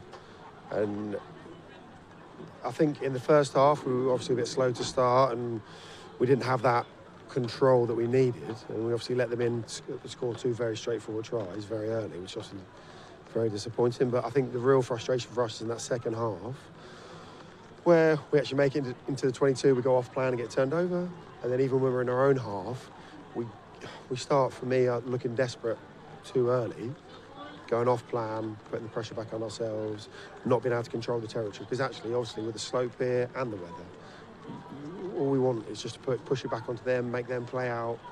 And we failed to do that. Obviously, the line-out struggled today, which is a big disappointment. And you can never fault the effort of these lads. At the end, that final play, I feel like that was a knock-on at the end for me.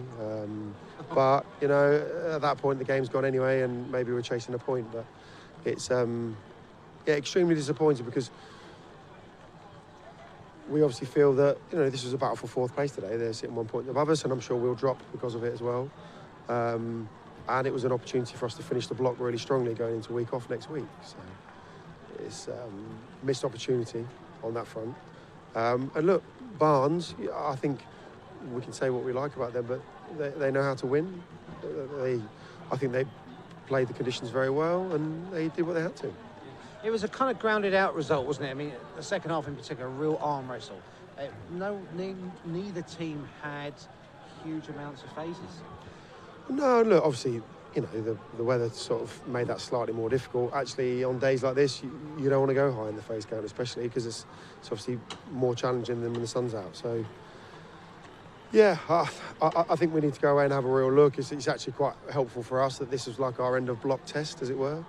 Because we hoped we'd fare better. I think there's some things that we maybe need to look at in terms of line out. We're obviously struggling for options towards the end there, and maybe that's the way that we're sort of setting it up. So yeah, it's a humbling experience, lots for us to work on. I'm going to find the positives in this game, and I think a positive was actually Alfie Orris. And I was, to be fair, you know me, I'm always going to be honest with you. I was surprised to see him on the starting 15. But actually repaid your faith as coaches in him today? Look, Alfie's an extremely talented. Obviously, he's had a slight challenge in September, but we felt that he's probably what we needed today. And on performance, he didn't do too bad against TJs with what he got. So, yeah, no, he was very strong today. He showed some of his typical strong carries and gave us that sort of front foot to play off. Ollie Frostick, very good first 25 minutes. I mean, tackle count was big. Look, and we're very fortunate, actually. We went to TJ's last week and we were missing 3 starting front row pretty much, and everyone's got National League experience, really strong players, sort of shows the depth. And yeah, Ollie's come into the group this season and is doing a really good job, actually. Very lucky to have him. I think, I like what you mentioned. Obviously, you mentioned about that we don't give up, and there was that level, that not kind of giving up spirit out on the pitch today. You're absolutely right about the knock on at the end. It was more than clear. But do you feel that we're still learning? You know, we're very different team to last year at this point, and also the year before. We're still in an upward trajectory, though. Yeah, absolutely. I think it's always frustrating when you feel like you know the lessons. We haven't got time in a season like we have to learn lessons twice, because that's just going to involve you taking steps backwards. So we need to make sure that we sort of double down on some of these things and get some understanding between us and the players, what we're trying to achieve. I mean, look, the dialogue's great, but I think actually sometimes our execution of that is letting us down. And look, maybe that's in our message as well. Maybe we need to make sure that things are super clear. Is it time to get the old classic whip out yet to have a go at them, or are we still in a kind of position where it's a case of, guys, you know, just make a couple of changes and we're good? Because I know it's a tough one with coaches to be able to get that right. It's not easy, is it? It's not easy as a coach to kind of go in and it's hard to read the room, isn't it? I think the way that I do it, and Vili as well, look, we treat the boys like grown-ups, call them boys, but the men like grown-ups, maybe that's a better way, because they are. And we're just very honest. Like, we show them honest pictures, we don't try and sugarcoat it. The forwards, you know, on Tuesday we had quite an honest meeting, and there's pictures we're looking at that are uncomfortable, because, you know, you can't shy away from these things, because if you ignore them, actually they'll just get worse and worse. So, like, we're very honest with our feedback from what we give to the lads in terms of individually and as a team. And yeah, I think, look, it is a great group and they are strong, but we need to actually fight our way through some of these struggles and come out with positives. Like, it can't just be always a lesson each week. No, and again, positives for me, again, still the continuing development of Frankie Reynolds. He's now beginning to really try and impose his will on the game, isn't he? Yeah, look, and I think your playmakers at 10 are obviously very important in terms of how you play and where you play. Look, it's important for us as well because we see a certain picture, but some of the decisions we might not understand because of the context. So it's important we get feedback from the players just sort of how they're feeling and what they're seeing, because ultimately, you know, they're the guys on the pitch. We don't even get to touch the ball. And I think one thing which I think from today would remind me a couple of years back, we were over in that other corner having a conversation, but you said it's, I think the phrase you used was, it's a privilege to be disappointed. Something similar to that. It's interesting. Yes, I think that was where we were in terms of our development then. We were sort of fighting to be respected and sort of respecting our own performance. I think where we are at the moment, I think it's actually about us demanding high standards of ourselves to win. You know, we made our why statement back in COVID, and it was create an environment to be proud of. But our tweak this year is we want to be a winning environment to be proud of. Like that's what we expect from ourselves and where we are going. You know, and I'm trying not to be overly negative, because obviously we're 5 out of 8 now from this first block. There's still some very good results in there, but I sort of said to the players that this is a big moment in the season, actually, when someone one place above you comes to you at home. You know, we're empty-handed, so we have to lick our wounds and make sure that we actually really do kick on from this, because we've got 5 more games before. I think it's 5 more games before the turnaround. Might be 6. We need to make sure that we get some good results, because we've got some good teams coming up. Well, look, mate, as always, it's always so nice to chat to you, mate, and thank you for being so candid and honest, as always. Thank you very much, mate. Thank you, buddy. That was Matt Corker there, obviously the head coach here at Canterbury Rugby Club. You can tell that he's very dejected. It's a very, very different type of Matt Corker there in our conversation. But you've got to just love the fact that he is honest. He is candid. He doesn't shy away from to answering the questions. And I think for me that's an absolutely beautiful thing. And the beautiful thing about this place is that there is a level of honesty. And if you're not good enough, you're not good enough. And you lick your wounds and you go again. Quite humbling, really, I feel. I think for me, as we sign off here, is I hope you enjoyed the game today. I hope you enjoyed our footage, the wonderful footage brought to you by MMS 360 Media and the Orbital Net combination, the partnership. And for me, as always, I'd just like to say to you, please, please, please, please have a great rest of your weekend. Please stay kind, be humble, be respectful, and God bless.